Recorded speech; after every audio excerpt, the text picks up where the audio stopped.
ఎవరి స్వభావానికి, ఎవరి బలహీనతకి, ఎవరికి అనుగుణంగా ఉన్న మాటలు తీసుకుని వెళ్ళిపోయాడు అన్నమాట. అంటే శ్రవణం చేసిందంటే ఎక్కడికి వెళ్తాండి. శ్రవణం చేసిందంటే అది భగవంతుడు ఎక్కడున్నాడో శ్రవణం చేసింది కూడా అక్కడే ఉంటుందన్నమాట. కనుక మనకు అవసరాలతో మాటని అందిస్తూ ఉంటాడండి గురువు ఎవరికైనా సరే. అంటే ఎవరికి ఏమి నేర్పాలనుకుంటే దానికి సంబంధించిన మాటని మళ్ళీ తెలియజేస్తూ ఉంటారు కదండి. అంటే అసలు ఫస్ట్ నాన్నగారి దగ్గర పరిచయం అది వేరండి. తర్వాత జిన్నూరు వచ్చాక ఆదివారం అమావాస్య, ఆదివారం మీటింగ్ అండి. ఆ రోజు అమావాస్య అండి. అంటే ఆ అమావాస్య రోజున ప్రయాణాలు చేయటం అలవాటు లేదండి. అంటే ఎందుకంటే మంచి రోజు చూసుకుని చేస్తాం కదా అమావాస్య రోజుని. అంటే మన నాన్నగారి దగ్గరికే కదా అమావాస్య పౌర్ణం ఏంటి, ఇవాళ వెళ్ళి వచ్చేస్తే మళ్ళీ రేపు నుంచి దగ్గర శ్రావణ మాసం కదా, మనం ఏ పూజలు అయ్యి చేసుకున్నా ఖాళీ ఉండదు, లక్ష్మీ పూజలు అయ్యి వస్తాయి కదా అని ఆదివారం అమావాస్య రోజుని ఆషాఢ మాసం 3 కలిసినాయండి. అంటే ఆ రోజు ఆయన గారి దగ్గరికే కదా మనం ఏదో ఒక శుభకార్యానికి ఒక మంచి పని మీద వెళ్ళటం లేదు కదా, ఏదో మహాత్ముడు చూద్దాం. అంతకుముందు నాన్నగారిని చూడటం అయిందండి, జిన్నూరు రావటం అన్నమాట. అయ్యాక నాన్నగారి దగ్గర ఇప్పుడు వైభవం ఏంటంటేనండి,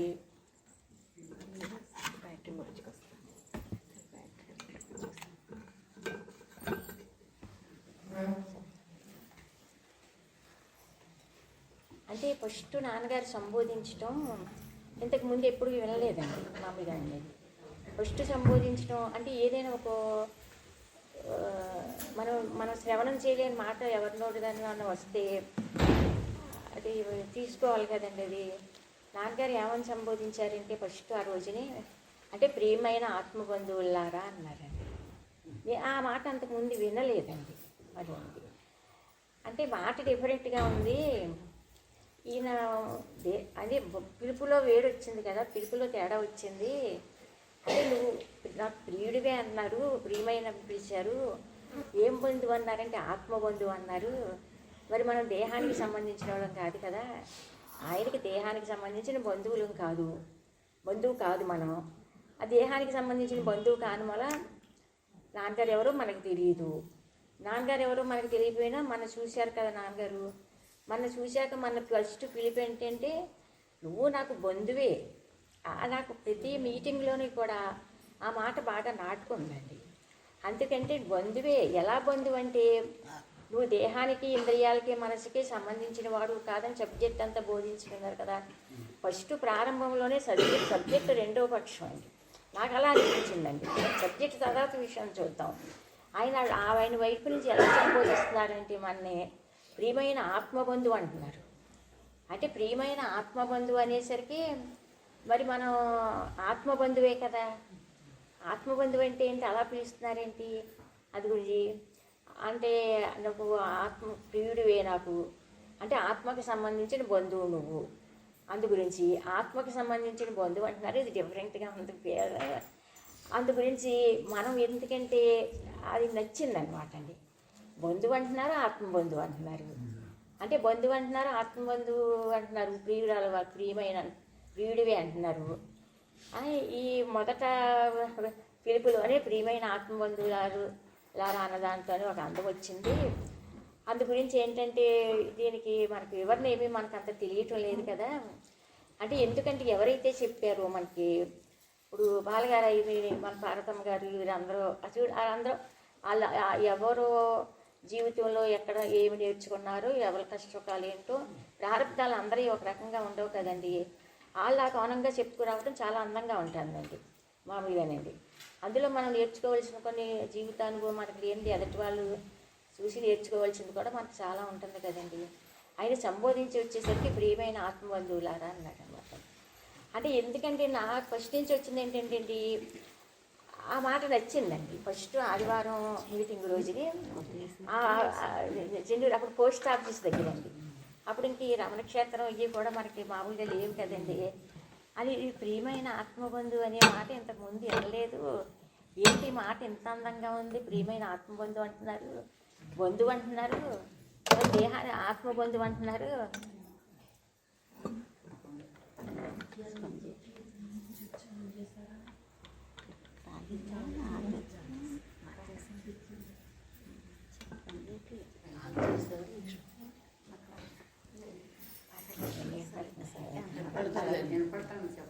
ఇంకా అలాగే పర్లేదు బాగానే అదేసరికి ఆత్మబంధు అంటున్నారు కదండి. పిలుపు దగ్గరికి వచ్చేసరికి మన చేర తీసుకుంటున్నారు, పిలుస్తున్నారు, ఆత్మబంధువు అని పిలిచారు కదా అని చెప్పి అలాగ 2-3 నెలలు ఆ తర్వాత కూడా చూస్తున్నాను అనమాట అండి. చూస్తా ఉంటే అలాగే పిలుపుతున్నారండి. సబ్జెక్ట్ తర్వాత చూద్దాం, అసలు పిలుపు ఏంటి ఎంత అందంగా ఉంది. బంధువు అంటున్నారు, ఆత్మబంధువు అంటున్నారు. ఈ విషయం గురించి మరి మనకి తెలియదు కదా, సరే నాన్నగారిని అడుగుదాం మనం అని చెప్పండి. నాన్నగారండి సబ్జెక్టు అది అంత జ్ఞాపకం ఉండలేదు, మర్చిపోతున్నాను, అది వేరే విషయం అండి. కానీ మీరు ప్రారంభంలో ప్రియమైన ఆత్మబంధువు ఎలారా అని పిలుస్తున్నారండి. ఆత్మకి సంబంధించిన ఆత్మబంధువు అంటున్నారండి. మరి ఆత్మబంధువు అంటే ఆ మాట కొంచెం వివరణ నాకు తెలుసుకోవాలి. నాన్నగారు సంతోషంగా ఉంది, పిలుపు సంతోషంగా ఉంది. అంటే దేహానికి దేహగతమైన సంబంధాలు కాదు కదండి నాన్నగారు. మిమ్మల్ని చూడకముందు మీరు ఎవరో తెలియదు, నేనెవరో నాకు మనం ఎవరో మీకు కూడా తెలియదు కదా అంటాం కదండి. మనకు తెలియదు కదండి. వాడి భాషలోకి వచ్చేసరికి మనలాగే మరి ఆయనకు కూడా నాన్నగారికి కూడా అనిపించవచ్చు కదండి అని చెప్పి అలాగ మామూలుగా ప్రియమైన ఆత్మబంధువులారా అన్నారు నాన్నగారు. దాని యొక్క వివరణ అంటేనే అప్పుడు ఏమన్నారంటే నాన్నగారు పాపం అంటే ఇప్పుడు మేము ప్రియమైన ఆత్మబంధువులారా అని పిలిచారు, దాని మాట అందంగా ఉంది, దానికి సంబంధించిన వివరణ తెలియజేయమని అడుగుతున్నావు కదమ్మా. నువ్వు అడిగావు కనుక దానికి సంబంధించిన వివరణ తెలియజేస్తాను. అంటే ఇప్పుడు నువ్వు ఏమనుకుంటున్నావంటే నువ్వు దేహం నువ్వు అనుకుంటున్నావు కదా మామూలుగానే. మరి మేము దేహం ధరించి అసలు ఈ భూమి మీదకి వచ్చిన పని ఏంటండి నాన్నగారు. నువ్వేమనుకుంటున్నావు, నీ కళ్ళకు కనిపించే దేహమే నువ్వు అనుకుంటున్నావు. నీ దేహమో నీ మనస్సు నీ మైండ్ నీ ఇంద్రియాలు అయ్యే నువ్వు అనుకుంటున్నావు కదా. అయ్యే నువ్వు అని దానికి పరిమితం అయ్యే కదా. నువ్వు పూజ చేసినా, జపం చేసినా, ధ్యానం చేసినా, భగవంతుని ఆరాధించినా, ఏది చేసినని దేహం నువ్వు అనుకుని చేస్తున్నావు. దేవుడు నీకంటే భిన్నంగా ఉన్నాడు అనుకుంటున్నావు. అలా చేసుకోవచ్చు, చెయ్యొద్దని కాదు.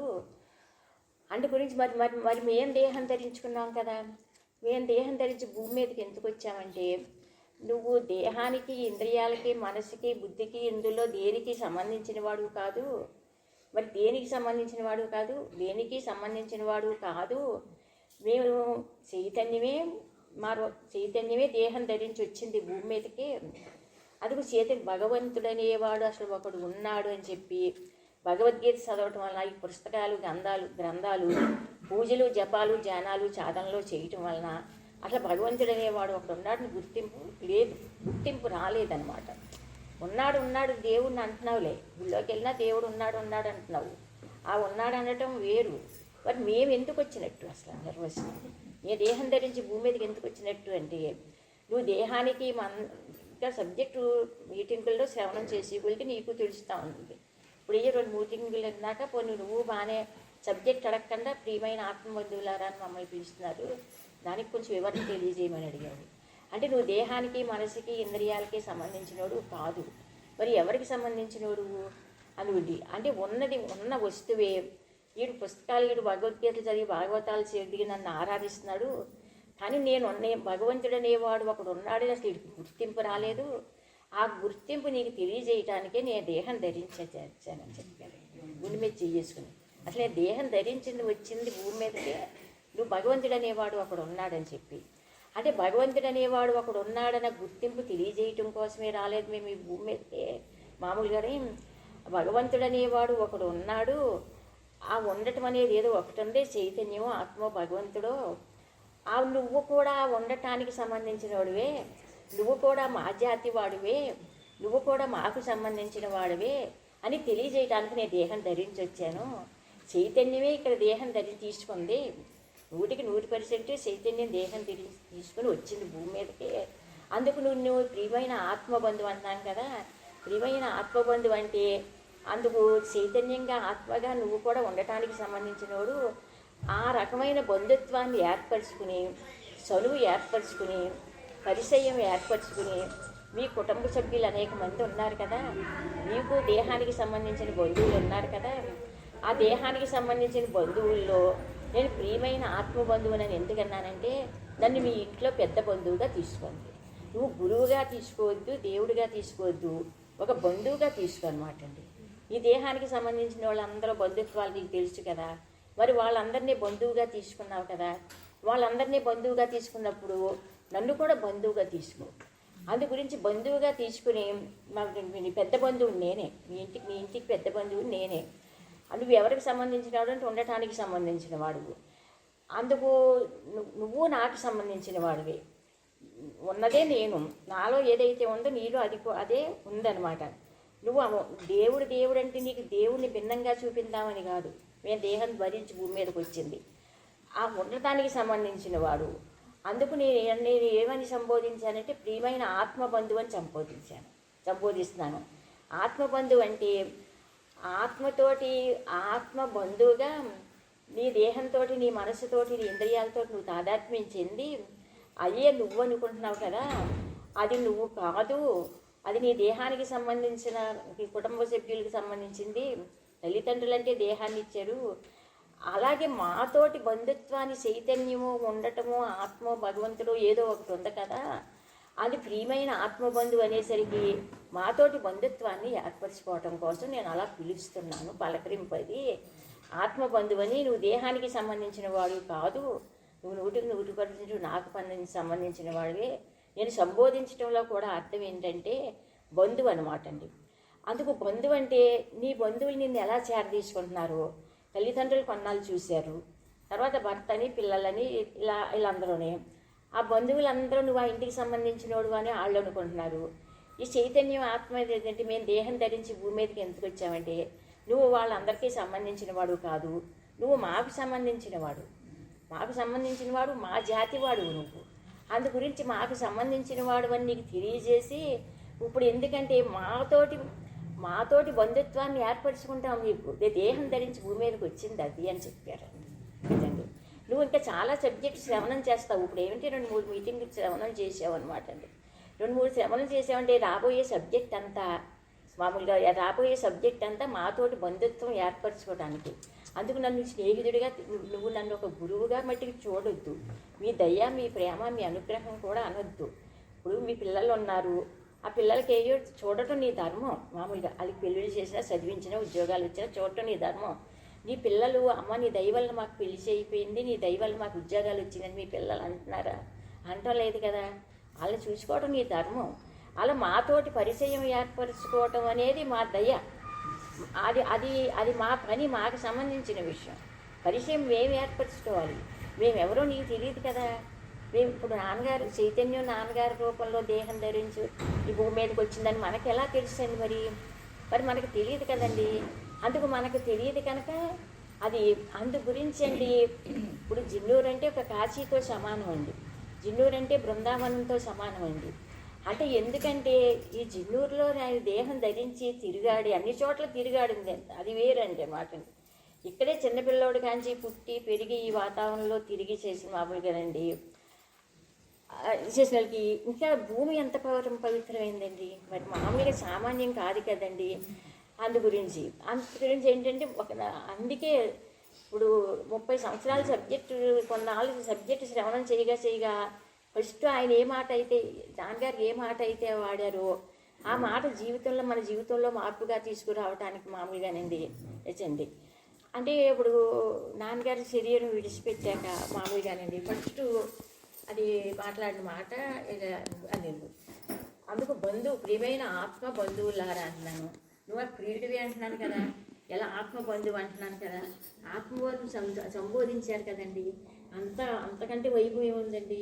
ప్రతి సంవత్సరం సుబ్రహ్మణ్యేశ్వర స్వామి ఆ సుబ్రహ్మణ్యుడికి చూసేసరికి ఆయనకి నమస్కారం అనిపించదు మాకు. దేవతలకి, మనుషులకి, చుట్టాలకి ఏంటని ఏమీ తెలియనట్టుగా అక్కడ మాట్లాడేవారు. బంధువు దగ్గరికి వచ్చేసరికి మనల్ని ఏమన్నారంటే ప్రతిరోజు ప్రతి సత్సంగంలోని కూడా అండి ప్రియమైన ఆత్మబంధువులారా అన్నారండి. మరి చైతన్యాన్ని దేహం ధరించి వచ్చానంటున్నారు, నువ్వు నాకు బంధువు అంటున్నారు. మామూలుగానండి అక్కడికి వచ్చేసరికి అంటే సుబ్రహ్మణ్యుడికి మాకు చుట్టరకం ఉంది. అంటే మనల్ని చూస్తే మాకు సుబ్రహ్మణ్యేశ్వర స్వామి చూసేసరికి జన్మాంతర అనుబంధం ఏంటో నమస్కారం పెట్టాలని అనిపించదు. అలా వాడు ప్రతి సంవత్సరం ఆ షష్ఠి ఆ సుబ్రహ్మణ్యేశ్వర స్వామి ఆ గుడి చేసేసరికి మళ్ళీ ఎంట్రన్స్లోని వంతెన డౌన్లోనండి ఆ గుడిలోకి వచ్చేసరికి ఆయన అవతారమే సుబ్రహ్మణ్యుడు అండి. అందుకే నాకు సుబ్రహ్మణ్యుడు ఆ రామం చేయటం అంటే ఇష్టం అనమాట అండి. సరిగ్గా వంతెన దగ్గరగానే డౌన్లో సుబ్రహ్మణ్యుడి గుడి అండి. ఆ కళ్యాణం అప్పుడు అక్కడ డప్పులు బోరాలు కళ్యాణం మంత్రాలు ఈయన సబ్జెక్టు ఎంత చెప్పాలో అంత సబ్జెక్ట్ అని చెప్పేసేవారండి. అంటే ఎందుకంటే మనం ఏకాంతంగా ఉంటే అసలు మానేవారు కదండి. మనం ఏకాంతంగా ఉన్నప్పుడు నాన్నగారి మాటలు ఎలా శ్రవణం చేస్తున్నామో అలా కుక్కల మురుగు వాళ్ళ గురించి బయట కూడా అని అందరినీ సైలెంట్గా ఉండాలి, చప్పుడు లేకుండా ఉండాలి అలా అంటాం కదండి. అంత సౌండ్లో కూడా సబ్జెక్ట్ శ్రవణం చేయటం నేర్పడం కోసం సౌండ్లో చెప్పేస్తున్నారు అదండి. అప్పుడు ఏకాగ్రత వచ్చేస్తుందండి. ఎందుకంటే ఆ సౌండ్ మధ్యలోనండి ఇప్పుడు ఏకాంతంగా ఉండి నేను ఇంట్లో ఒక్కలో ఉండి నాన్నగారు పుస్తకం చూసుకుంటున్నాను అనుకోండి, ఒక్కదాన్ని ఉండి క్యాసెట్ తింటున్నాను అనుకోండి అండి అలాగానండి. ఒకవేళ ఇలా జన సమూహంలో ఉన్నప్పుడు కూడా సబ్జెక్ట్ శ్రవణం చేయటం సౌండ్లో కూడానండి.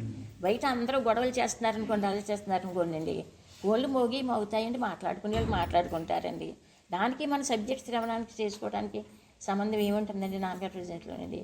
అలా సౌండ్లో కూడా సబ్జెక్టు, జన సమూహంలో కూడా సబ్జెక్టు, అలా సౌండ్లోని జన సమూహంలో కూడా మనకి సబ్జెక్టు నేర్పటం అలవాటు చేశారు కదండి అదండి. తర్వాత నాన్నగారి శరీరం చాలించాక అప్పుడు ఆ సిచ్యువేషన్లో అవతారం అది వేరు కదా. అది మామూలుగా ఎవరో రామచంద్రరాజు గారు ఎవరో అడిగారనమాట అండి అని ఏమని అడిగారంటే అండి అని నాన్నగారి గురించి ఏదో ఒక మాట రాస్తే పేపర్లో అది ఇది వేశారు కదండి మామూలుగానండి. అంటే నాన్నగారి గురించి ఏదో ఒక మాట 2 మాటలు చెప్పండి అని చెప్పి అన్నారండి. అంటే మామూలుగానండి నాన్నగారి గురించి ఏం చెప్పగలమండి, ఏం మాట్లాడినా అండి. అంటే ఎందుకంటే నాకు ఫస్ట్ నాన్నగారు మాట్లాడిన మాట అలా రామచంద్రరాజు గారు అడిగేసరికి గుర్తొచ్చిందనమాట అండి అదండి. అంటే నాన్నగారిని ఒక గురువు కానీ దేవుడు కానీ అలా పరిచయం ఏర్పరచుకోలేదు. ఆయన పరిచయం ఎలా ఏర్పరచుకున్నారంటే బంధువుగా చనువు ఏర్పరచుకున్నారు. ఇప్పుడు మాతోటి నాన్నగారు నాకు భగవాన్ ఎవరో నాకు తెలియదు, ఏమిటో తెలియదు, ఎందుకో కూడా తెలియదు, ఆయన దగ్గర నుంచి నేను ఏం అనుభవిస్తున్నానో అది నాకు కావాలని చలంగారు అన్నారని ఎక్కువ చెప్పేవారు కదండి మామూలుగానండి. అని ఒక నాన్నగారు ఏంటంటే ఒక దేవుడిలాగా అనిపించలేదు, గురువుగా కూడా అనిపించలేదు. అంటే ఆయన చనువు ఎలా ఏర్పరచుకున్నారంటే ఫస్ట్ సంబోధించిన మాట దగ్గర నుంచే అందుకు ఒక బంధువుగా చనువు ఏర్పరచుకున్నారు. త్వరగా దానికి సంబంధించిన బంధువుని ఒకరిని పిలిచి ఒకరిని పోని భౌతికంగా అయితే మనం ఎవరి పేరు పెట్టి పిలిస్తే వాళ్ళనే సంతోషించేవాళ్ళండి. అంత సభలోనండి ప్రియమైన ఆత్మబంధువులారా అని ఊరు కదండి. మరి ప్రియమైన ఆత్మబంధువులారా అంటే అందరికీ బంధుత్వమే కదండి నాన్నగారితో అండి అడిగండి. మరి ఆ బంధుత్వం సామాన్యమైన విషయం కాదు కదండి. అప్పుడు చెప్పి అప్పుడు రామచంద్రరాజు లాగా ఏదో ఒక మాట రాయండి పార్వతి గారు, నాన్నగారితో కొంత పరిచయం ఉంది కదన్నారు.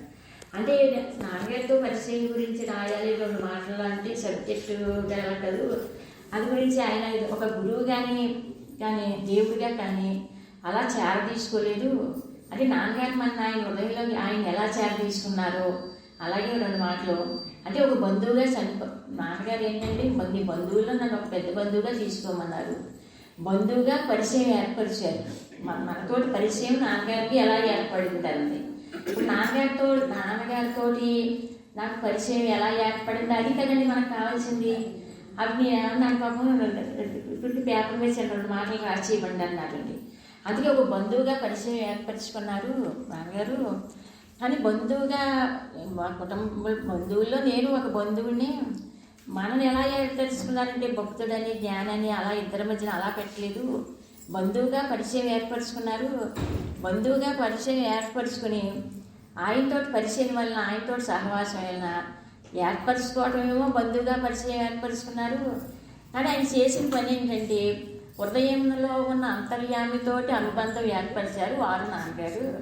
ఈ 2 మాటలు అంటే ఫస్ట్ రోజు నాన్నగారు మాట్లాడారు. ఫస్ట్ ప్రియమైన ఆత్మబంధువులారా అని సంబోధించారు కదా. అందుకు ప్రియమైన ఆత్మబంధువులారా అని సంబోధించేసరికి అక్కడ ఏ రకంగా నాన్నగారికి మనం బంధువు అంటున్నారు, ఏ రకంగా బంధువు మళ్ళీ ఆత్మబంధువు అన్నారు అని చెప్పి ఆ వివరణేమో ఆ రోజు ఫస్ట్ రోజుని మనం అడిగినప్పుడు ఇలా చెప్పారు కదా నాన్నగారు. ఇంకా నాన్నగారి గురించి ఒక బంధువుగా పరిచయం ఏర్పరచుకున్నారండి. బంధువుగా పరిచయం ఏర్పరచుకున్నారు. ఆయన చేసిన పని ఏంటంటే ఏం చెప్తామండి, పరిచయం దగ్గరికి వచ్చేసరికి బంధువుగా పరిచయం ఏర్పరచుకున్నారు. బంధువుగా పరిచయం ఏర్పరచుకున్నారు, హృదయంలో ఉన్న అంతర్యామితోటి పరిచయం మనకు పరిచయం ఏర్పరిచేశారండి.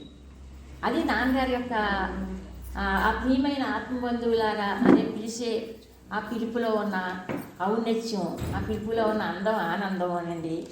అది అని చెప్పేటప్పుడు నాన్నగారు చదివి చాలిజాగా ఏదో ఒక మాట నన్ను చెప్పమని అడిగితేనండి బంధువుగా పరిచయం ఏర్పరచుకున్నారు. ఆ బంధువుగా పరిచయం ఏర్పరచుకున్నారు. మీ దేహానికి సంబంధించిన బంధువులు కాదు, ప్రియమైన ఆత్మబంధువులారని సంవాదించారు కదా. ఆత్మబంధువుగా పరిచయం ఏర్పరచుకున్నారు. ఆయన చేసిన పని ఏంటి నాకు అన్నది, ఒక బంధువుగా పరిచయం ఏర్పరచుకున్నారు, హృదయంలో ఉన్న అంతర్యామితో అనుబంధం ఏర్పరిచారు.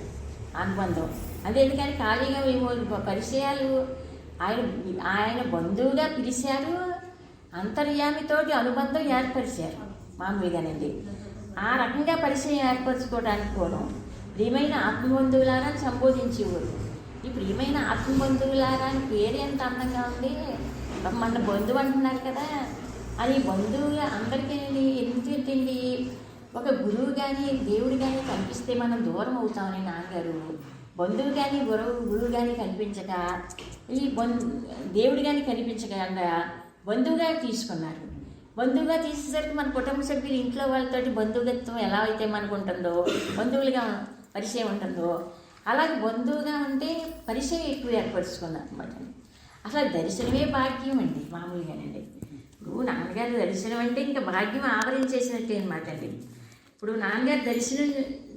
నాన్నగారిని చూసాము. ఇది చూడటం ఏంటంటే ఒకరికి తెలివితేటలు ఉండొచ్చు, ఒకరికి కంగారు ఉండొచ్చు, ఒకరికి మాట స్వభావం రకరకాలుగా ఉండొచ్చు. అలా నీరుకి మెరకాపాలం ఎక్కడ ఉంటుందండి, నీరుకి మెరకాపాలం ఎలా అయితే ఉండదో అలాగండి అది అర్హత ఉందా, యోగ్యత ఉందా లేకుండా మెరకా పల్లాలు చూడకుండా నీరు ఎలా అయితే ప్రవహించుతుందో, వీడు మంచివాడు, వీడు చెడ్డవాడు, వీడికి నిదానం, వీడికి కంగారు, అలా కాకుండా ప్రతి ఒక్కడిని ఆయన తరింపు చేసుకోవాలండి. ఆయన దర్శనంతోటే హృదయంలో ఉన్న భావదారిద్ర్యం తొలగించడం ప్రారంభించారండి నాన్నగారండి. దర్శనం చాలండి, దర్శనం చాలు, ప్రియమైన ఆత్మబంధువులారా సంబోధించారండి.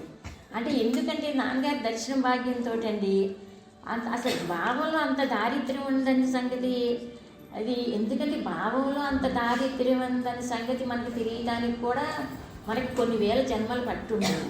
భగవంతుడు దేహం ధరించి భూమి మీద కనుక రాకపోతే, అది నాన్నగారు దేహం ధరించి భూమి మీదకి వచ్చిన వల్లనండి మన భావంలో కృష్ణుడు నీకు అన్నిట్లకంటే సృష్టిలో నీచమైంది ఏంటండి, అన్నిట్లకంటే నీచమైందంటే హృదయ దౌర్భాగ్యమే అన్నిట్లకంటే నీచమైందనండి. అందుకు హృదయ దారిద్ర్యం పనికిరాదని భగవంతుడు చెప్పాడండి. అని నాన్నగారి దర్శనం వలనండి ఆయన దేహం జిన్నూరులో ఈ భూమి మీద తీసుకున్నారండి. ఆయన రూపం దర్శనం చాలండి, ఆయన దర్శనంతో భావంలో ఉన్న దారిద్ర్యాన్ని తొలగించడం ప్రారంభించారనమాట అండి. ఇప్పుడు ఇల్లు కట్టుకుంటే ఫౌండేషన్లో రాళ్ళు బలమైన వేసుకుంటాం కదండి, వీడికి భావదారిద్ర్యం ఫౌండేషన్ బాగుంది, అందుకే భావదారిద్ర్యం ఫౌండేషన్ బాగుంది. కానీ భావదారిద్ర్యం ఫౌండేషన్ బాగుంది వల్లనే దేహానికి, మనసుకి, ఇంద్రియాలకి, వీటి అన్నిటికీ సంబంధించినోడు అనుకుంటున్నారు. దానికి సంబంధించినోడు కాదని ఎంత చెప్పిన వీడు పట్టించుకోవట్లేదు. అందుకు మీరు నాన్నగారు ఆయన హృదయం ఆయన ఏం అనుకున్నారంటేనంటండి, ముందు మనం ఏం చేయాలంటే వీడు భావదారిద్ర్యాన్ని తొలగించాలి. ఆయన దర్శనం వలన ఆ ప్రియమైన ఆత్మబంధువులారంతో ఆ మాటలు అర్థమైన పర్వాలేదు, అర్థం అవ్వకపోయిన పర్వాలేదు, ఆ మాట ఎంతో కొంత శ్రవణం దర్శనం వలనండి అంటే భావదారిద్ర్యాన్ని తొలగించాలనుకున్నారండి.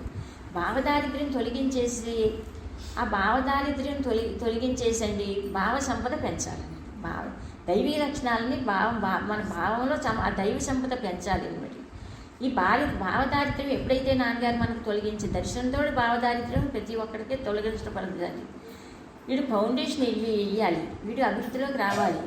వీడు ఫౌండేషన్ వేయాలి, ఆ అభివృద్ధిలోకి తీసుకురావాలంటే ముందు భావదారిద్ర్యం మనం తొలగించాలి అని చెప్పండి. భావదారిద్ర్యాన్ని తొలగించేసండి దాన్ని పక్కన తొలిసి ఆ రాళ్ళు తీసి, ఆ రాళ్ళు అయ్యో మనకు తెలియజేసి, ఆ బలహీనతలు అయ్యో మనకు తెలియజేస్తూ అట్లన్నీ పక్కకు తీస్తూ పెడుతూనండి అదండి అదే హృదయంలో నీ హృదయంలో నేనున్నాను అంతర్యామిగానే, మరి నువ్వు నాకు బంధువే. నువ్వు ఏ రకంగా బంధువు అంటే నువ్వు చైతన్యానికి ఆత్మకి భగవంతుడికి ఉండటానికి సంబంధించినవాడు. ఆ రకంగా మనం బంధుత్వం తీశారు కదా. ఆ హృదయం మన హృదయంలో ఉన్న అంతర్యామిని మనకి చేతికి పట్టి ఇవ్వటం కోసం అండి. అటు భావదారిద్ర్యాన్ని తొలగించండి. ఆ భగవంతుని అనుభవంలోకి తీసుకురావడానికి మళ్ళీ పునాది ఈ భావ సంపద అనే ఫౌండేషను, భావ సంపద అనే పునాది. ఆ దారిద్ర్యాన్ని పనికిరాని, ఇప్పుడు ఇల్లు కట్టుకున్నామంటే ఆ తవ్వినప్పుడు పనికిరాని పెంకు మొక్కలు అవి తీసేస్తామండి. ఫౌండేషన్ మళ్ళీ మంచి రాలేసి ఫౌండేషన్తో ఢిల్లీ లైవ్ తీస్తాం కదండి. ప్రస్తుతం మనం చేయవలసిన పని ఏంటి? ఏంటంటే ఒక భగవంతుడు కదండి, ఒక ప్లాన్గా చేసి వచ్చుకుంటారు కదండి. అందుకే భావదారిద్ర్యాన్ని తొలగించడం మొదలుపెట్టారండి. భావదారిద్ర్యాన్ని తొలగించి ఒకసారి అరుణాచలాన్ని ఎక్కడ చెప్తామని అనమాట అండి. అంటే భావదారిద్ర్యాన్ని తొలగించినామండి. ఇప్పుడు డాక్టర్ గారు, నరసాపురం డాక్టర్ గారు అందరం ఇలా కూర్చుంటేండి, ఇప్పుడు భావదారిద్ర్యాన్ని తొలగించే పని చేస్తున్నానండి. భావదారిద్ర్యాన్ని తొలగాక మేము హృదయంలో ఉన్న అంతర్యామిని మన చేతికి పట్టి ఇవ్వటానికి ఆధ్యాత్మికంగా భావ సంపద, దైవీ లక్షణాలు అనేటువంటి భావ సంపద ఫౌండేషన్ వేస్తున్నాము. ఇది తొలగిస్తూ ఆ ఫౌండేషన్ వేసుకొస్తే అప్పుడు మన హృదయంలో ఉన్న అంతర్యామిని మనం ఎవరు నాన్నగారు చెబుతున్నారు, నువ్వు ఉండటానికి సంబంధించిన వాడు దేవుడు అని ఎవరని చెప్తున్నారు, దానికి అదే దాన్ని అనుభవంలోకి తీసుకురావడానికి ఈ దైవీ సంపద అని చెప్పి ఫౌండేషన్ వేస్తున్నానండి. అదండి అది ఆ ఫౌండేషన్ వేసండి. ఇది ఒక పక్క నుంచి ఏమో ఇంకా అంటే ఒక రకంగా లెక్కెత్తే నాన్నగారండి మన వైపు చారం చేశారండి. అంటే ఎందుకంటే డైరెక్ట్గా శరీరాన్ని చూసుకున్నాను కదండి. ఒక పక్కనేమో భావదారిద్ర్యాన్ని తొలగించడం అండి, రెండో పక్కనేమో ఫౌండేషన్ అండి. ఎందుకంటే ఉన్నది అనుభవంలోకి తీసుకురావడానికి. అందుకు సౌత్ నేలలో ఊడిస్తే అసలు పంటకి ఎలా ఉంటుందండి. అందు గురించి ఆ సౌత్ నేలను దున్ని మళ్ళీ భూమి మట్టి మార్చి భక్తి అనేటువంటి బీజాన్ని నాటకానికే నాటి అప్పుడు దానికి సంబంధించిన ఫౌండేషన్ వేస్తామండి. ఇప్పుడు మనకి భావదారిద్ర్యం తొలగటం అండి, భావ సంపద పెరగటం ఆయన దర్శన భాగ్యమేనండి. ఆయన దర్శనం వల్ల అసలు ఇంకా అది మనం చేసుకునే పనులు కాదండి అండి, అవి దేవతలు చేసే పనులు అనమాట అండి. ఆ మన భావంలో ఇంత దారిద్ర్యం ఉందని తెలియకపోనండి. అసలు నాన్నగారు భూమి మీద మోక్షం సంగతి, ధ్యానం సంగతి, భగవంతుడి సంగతి తర్వాత చూడొచ్చండి. అసలు అది తెలియకపోనండి. ఈ భావదారిద్ర్యం ఎంత ఉంది. ఇది హృదయంలో ఉన్న భగవంతుడు కృష్ణుడైన అంతర్యామిగా ఉన్నాడు. ఎలా కొట్టుకుంటాడు, ఎలా దొరుకుతాడు. ఓ పక్కనేమో దారిద్ర్యాన్ని తొలగించాలండి. దారిద్ర్యాన్ని తొలగించి ఆ చిత్తప్రజ్ఞుడి లక్షణాలు ఎల్లమ్మల్లోని, పుల్లమ్మల్లోని, శుభంలోని పెట్టాను. కృష్ణుడు భగవద్గీతలో ఎక్కడ చెప్పలేదు. ఆ స్థితప్రజ్ఞుడి లక్షణాలు కావాలంటే ధ్యానంలో పెట్టాను చూసుకోమన్నారు. అందుకు స్థితప్రజ్ఞుడి లక్షణాలు ధ్యానంలో పెట్టానని భగవంతుడు చెప్పాడు కనుకండి. స్థితప్రజ్ఞుడి లక్షణాలు కావాలంటే మరి ఎల్లమ్మలోని, శుభంలోని ఆరు పలకరించలేదు, వీళ్ళు పలకరించలేదు, వాళ్ళు మాట్లాడలేదు, వీళ్ళు మాట్లాడలేదు, ఇలాగ అనుకుంటున్నాం కదండి. మీరు ఏమైనా లక్షణాలు నేర్చుకుంటే చైతన్యం దేహం ధరించి నాన్నగారి రూపంలో వచ్చారు కదండి. నీకు దైవీ సంపదకి సంబంధించిన లక్షణాలు, భావ సంపద పెంచుకోవాలంటే డైరెక్ట్గా సంపద ఇప్పుడు కష్టపడి సంపాదించి అలా అంటే కష్టం అండి మామూలుగా అనేది. అలా కదా ఆయన దర్శనం భాగ్యం వల్ల, ఆయన సమక్షంలో కూర్చోవడం వల్ల ఆయన దారిపోతున్నారు, ఇలా ప్రవర్తున్నారు. ఎందుకు అంటే ఎందుకంటే ఫౌండేషన్ వెయ్యాలి. మరి మేము అందు గురించి ఫౌండేషన్ వెయ్యాలి కనుకండి ఇంక ఇతరుల గొడవలోకి వెళ్ళడం తగ్గించేసుకునండి మామూలుగానండి. ఆ స్థితప్రజ్ఞుడు ఆయన రూపం, ఆయన నామం, ఆయన మాటలు. మనకి లక్షణాలు ఏమన్నా కావాలంటే నాన్నగారిలో చూసి నేర్చుకోవటం అండి. మరి దైవీ సంపద అంతా అంటే జ్ఞానిలో దైవీకి లక్షణాలు ఉండవంటండి. కానీ మనం నేర్చుకోవడానికి ఆయన దైవీ సంపదకు కూడా ఎబవ్ కదండి. సృష్టికి ఎబవ్ అయినాడు, గుణాలకు కూడా ఎబవ్ అని చెప్పేవారు కదండి. కానీ మనం నేర్చుకోవటానికండి చిత్తప్ర లక్షణాలన్నీ నాన్నగారిలో కనిపించబడింది. ఇటు దారిద్ర్యాన్ని తొలగుతూ ఆయన రూపం, నామం, ఆయన మాటలో ఫౌండేషన్ వేసుకొచ్చారు అనమాట అండి. అలాగా అటు తొలగించి ఇటు ఫౌండేషన్ వేసుకురావటం వల్ల మనకు కొంచెం టైం పడుతుంది అనమాట అండి. ఇటు ఫౌండేషన్ మన వాళ్ళు ఫౌండేషన్ కూడా ఎలాగంటే పునాదిలోంచి వేసుకొస్తున్నారండి. అదండి అటేమో తొలగించాలండి. ఇప్పుడు కొత్త ఇల్లు కట్టుకోవాలన్నప్పుడు పాత ఇల్లు మొత్తం ఆ స్థలం శుభ్రం చేసేసుకోవాలి కదండి. పాతిళ్ళు అంతా మొత్తం చెత్తం చెదారు అన్నీ అసలు ఆ సరుకే ఉంచాం కదండి, ఇటుకలు రాళ్ళు అన్నీ ఉంచండి, అవి ఏమో తీసేయటం అండి. మళ్ళీ కొత్త ఇల్లు కట్టుకోవాలన్నప్పుడు కొత్త ఫౌండేషన్ అనమాట అండి. అందుకని హృదయంలో నేను అంతర్యామిగా ఉన్నానని చెప్పాను కదా, చైతన్యమే దేహం ధరించేసినప్పుడు ఆ పనులు చేసుకోకుండా ఎత్తుపడుతుందండి. అలా చేసేసరికి అప్పుడు చేసుకుని దైవీ సంపద అనేటువంటి ఫౌండేషన్ వేసండి మనకండి. అంటే భక్తి అనే బీజాన్ని నేను నాటుతాను. భక్తి అనే బీజాన్ని నాటేసరికి అప్పుడు అది ఎదగటం మొదలు పెడుతుంది అనమాట, పెరుగుదల మొదలు పెడుతుందండి. అంటే మనకి పూజ జపాలు ధ్యానాలు సాధనలో చేర్చుకోవద్దని కాదు, గుళ్ళోకి వెళ్ళి వెళ్ళొద్దని కాదు.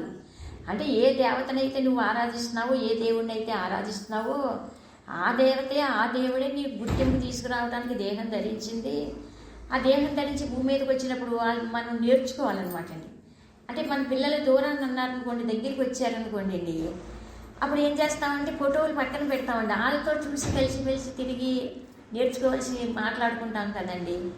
అలాగే భగవంతుడు దేహం ధరించి వచ్చినప్పుడు ఈ చెయ్యొద్దని కాదు, ఆ భగవంతుడు రూపాన్ని నామాన్ని వాళ్ళ మాటల్ని ఉపదేశించుకుంటూ నువ్వు ఇంకా క్లాస్ మారాలి, 1వ తరగతిలోనే ఎప్పుడు 2వ తరగతిలోనే ఉంటాను అలాగని చెప్పి అలా మన జీవిత విధానంలోనండి అదండి 1 గంట 2 గంటలు అవి వద్దని చెప్పలేదండి. అంటే ఎవ్వరు ఏ మార్గంలో ప్రయాణం చేసుకోవాలండి, అలానే ప్రత్యేకంగా మన సాధన చేయమని చెప్పలేదండి మనకి. అంటే ఎందుకంటే సాధన చేయమని చెప్పారనుకోండి, ఎప్పుడైనా 1 గంట ఏకాంతంగా టైం ఏకాంతంగా చూసుకుంటే మన మైండ్లో ఏముంటుందో మనకు తెలుస్తూ ఉంటుంది. అది సబ్జెక్ట్ పరంగా సాధనండి. అసలు ఆయన దర్శన భాగం వల్లనే మనకి దైవీ సంపద ఆవరించి ఫౌండేషన్ అనమాట అండి. ఎప్పుడైతే దైవీ ఫౌండేషన్ వేశారో, భక్తి వేశారు, భక్తి అనే బీజాన్ని నాన్నగారు నాటి ఆ ఫౌండేషన్ దానికి సంబంధించిన ఫౌండేషన్ చేశారో ప్రతి జీవుల్లోని టర్నింగ్ తిప్పేశారండి. ఆ ప్రియమైన ఆత్మబంధువులారా ఒక వ్యక్తిని పిలవలేదండి, వ్యక్తిని పిలిచి వచ్చేసరికి మన పేరు పెట్టి పిలిచేవారండి. కరెక్ట్గా స్టేజ్ చేసి కృష్ణుడు మామూలుగా అర్జునుడి దగ్గరికి వచ్చేసి బావా కానీ చుట్టరికం కానీ బంధుత్వం కానీ ఉండేవారండి. అలా విడిగా మన నాన్నగారి సమక్షంలో కూర్చునేసరికండి మనం మామూలుగా నువ్వు బాగున్నావు, కష్టకాలేంటి, యోగక్షేమాలంటే అని ప్రతి ఒక్కరిని పలకరించేవారండి. సరిగ్గా కరెక్ట్గా మీ కృష్ణుడు భగవంతుడై భగవద్గీత బోధించినట్టండి. కరెక్ట్గా స్టేజ్ మీద కూర్చునేసరికి నాన్నగారండి మామూలుగానండి అందరినీ జన సమూహానండి ప్రియమైన ఆత్మబంధువులారా అని పిలుచుకున్నారండి. అందరూ ఆత్మబంధువులే అన్నారండి. ఒకడు ఆత్మబంధువు అని ఒకడు ఆత్మబంధువు అని అనలేదు కదండి. ఇంకా అటువంటిప్పుడు నాన్నగారు మా నాకు చూసినా మంచిదే, చూడకపోయినా మంచిదే. మరి జనాన్ని అలా సంబోధించుకోవాలి కదా, జన సమూహాన్ని అంతా అలా సంబోధించుకుని ప్రేమించుకుని సేవ తీసుకుని ఆ పిలుపులోనండి ఇంకా అక్కడి నుంచి ఇంక మరి మన జీవితంలోనండి 1 గంట 2 గంటలు అలా టైం కేటాయించుకుంటున్నామండి. నాన్నగారు అంతకు ముందండి ఆయన ప్రతి క్షణం ప్రతి నిమిషం జీవితాన్ని పొద్దున్న లేచిన మొదలు సాయంకాలం పడుకుంటాం కదండి. ఇప్పుడు నాన్నగారు ఎక్కడికైనా ఎవరింటికైనా వెళ్ళారనుకోండి, అసలు ఒక చోట కూర్చున్నారనుకోండి పోనండి, నాన్నగారు ప్రెజెన్స్లో ఉందని చెప్పి కూర్చుందని చెప్పు మనకి అది ఎందుకంటే మనసుకి సంబంధించింది కాదండి అసలు అనండి. మన నాన్నగారి సమక్షంలో 10 నిమిషాలు కూర్చోండి, 5 నిమిషాలు కూర్చోండి, 3 గంటల మీటింగ్ చెప్పినప్పటికీ కూడానండి ఆయన సమక్ష ప్రెజెన్స్లో కూర్చొని సరిగండి మనం సుఖంగా ఉండేవాళ్ళం, శాంతిగా ఉండేవాళ్ళం, ఆనందంగా ఉండేవాళ్ళం. ఇంకా అంత అది ఆయన ప్రవాహం మల్లెపువ్వు సువాసన ఒకరికి ఇచ్చి గాలి ఒక ఇంటికి ఒకరికి సువాసన ఇచ్చి ఒకరికి దుర్వాసన తీసుకొస్తుంది కదండి.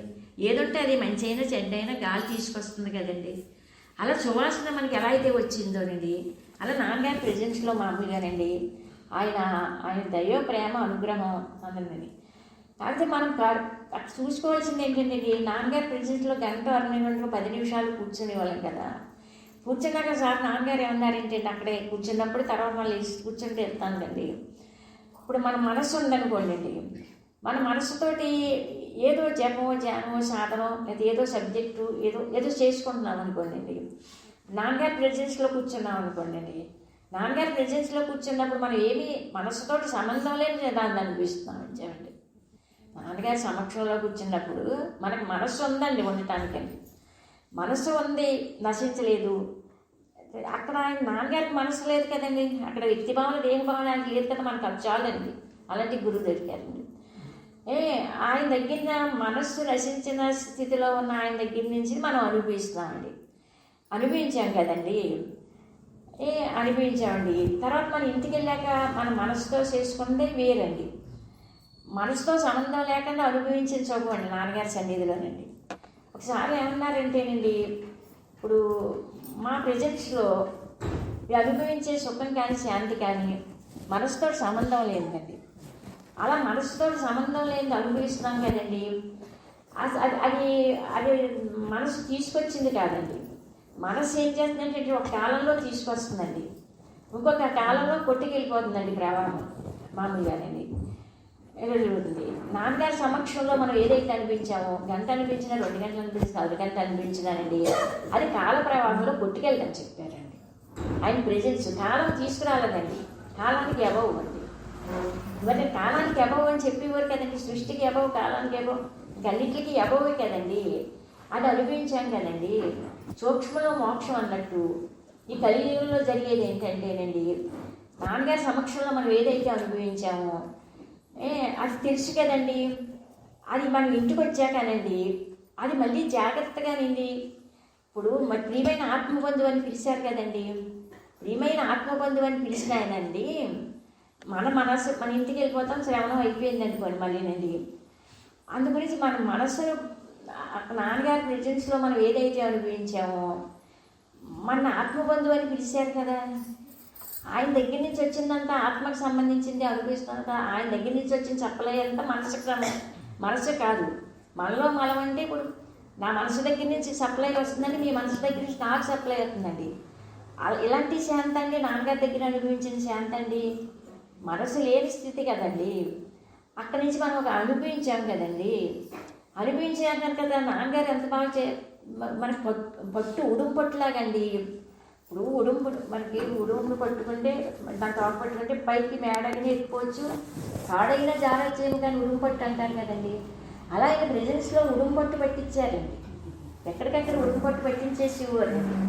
అంటే ఎందుకంటే దీన్ని పట్టుకుని ఎలాగండి, ఇంకా నాన్నగారి సమక్షంలో కూర్చున్నాం అనుకోండి, వాళ్ళ మాటలు విన్నామనుకోండి, మీరు ఇంటికి వెళ్ళాక ఎలా ఉండాలని నాన్నగారి ఉద్దేశం, మనం ఇంటికి వెళ్ళాక ఎలా ఉండాలని నా ఉద్దేశం అండి. అంటే నాకు బంధువు నువ్వు, నాకు బంధువు కనుక నీ పొద్దున్న లేచిన మొదలు 10 వరకు అవునండి. అది ఆ ఇల్లు ఈ దేహం ఆ ఇంట్లో తిరుగుతుంది. మరి ఆ కుటుంబంలో సంబంధించిన మనిషి దేహం కదండి. అలా దాన్ని తిరిగినాయి, దాని ప్రారంభం ఏంటో దాని పూజలు జపాలో అయ్యి దాన్ని అలా తిరగని మాటండి. మరి ఆ బంధువుల్ని ఎలా పట్టుకుంటున్నావు, ఈ బంధువుని కూడా పట్టుకోవాలి కదా నీకు. అసలు వచ్చింది అంతకు కదండి ఆయన. ఇప్పుడు ఇంట్లో మన భర్తని, పిల్లల్ని, స్నేహితుల్ని ఇలా ఆ బంధువుగా ఎలా పట్టుకుంటున్నావు వాళ్ళందరినీ. అలాగే నిన్ను ఆత్మబంధువు అని సంబోధించాను కదా, మరి అది ఇక్కడ పట్టుకోవాలి కదా. మరి అందు గురించి నాన్నగారి సమక్షంలో 1-2 గంటలు కూర్చున్నామండి.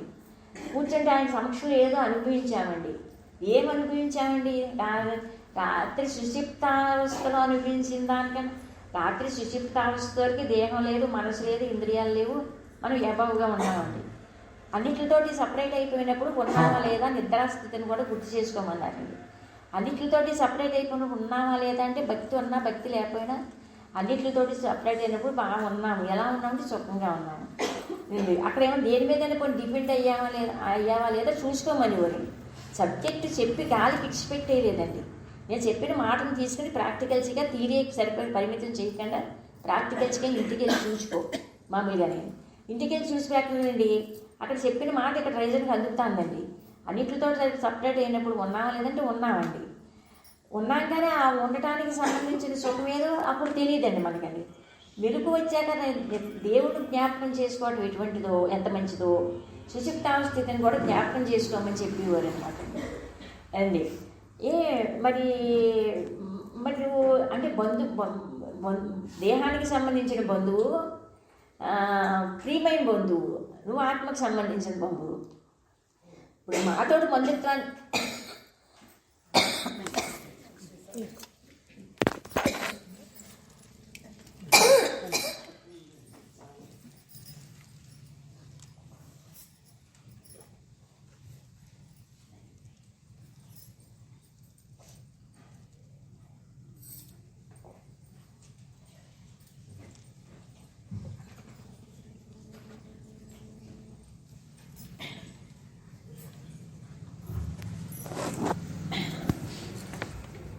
అంటే ఆ బంధుత్వాన్ని కూడా అలా విడగొట్టండి. నువ్వు దేహానికి బొమ్మ ఇంట్లో ప్రారంభాన్ని తిరుగుతుంది, అది వేరే విషయం.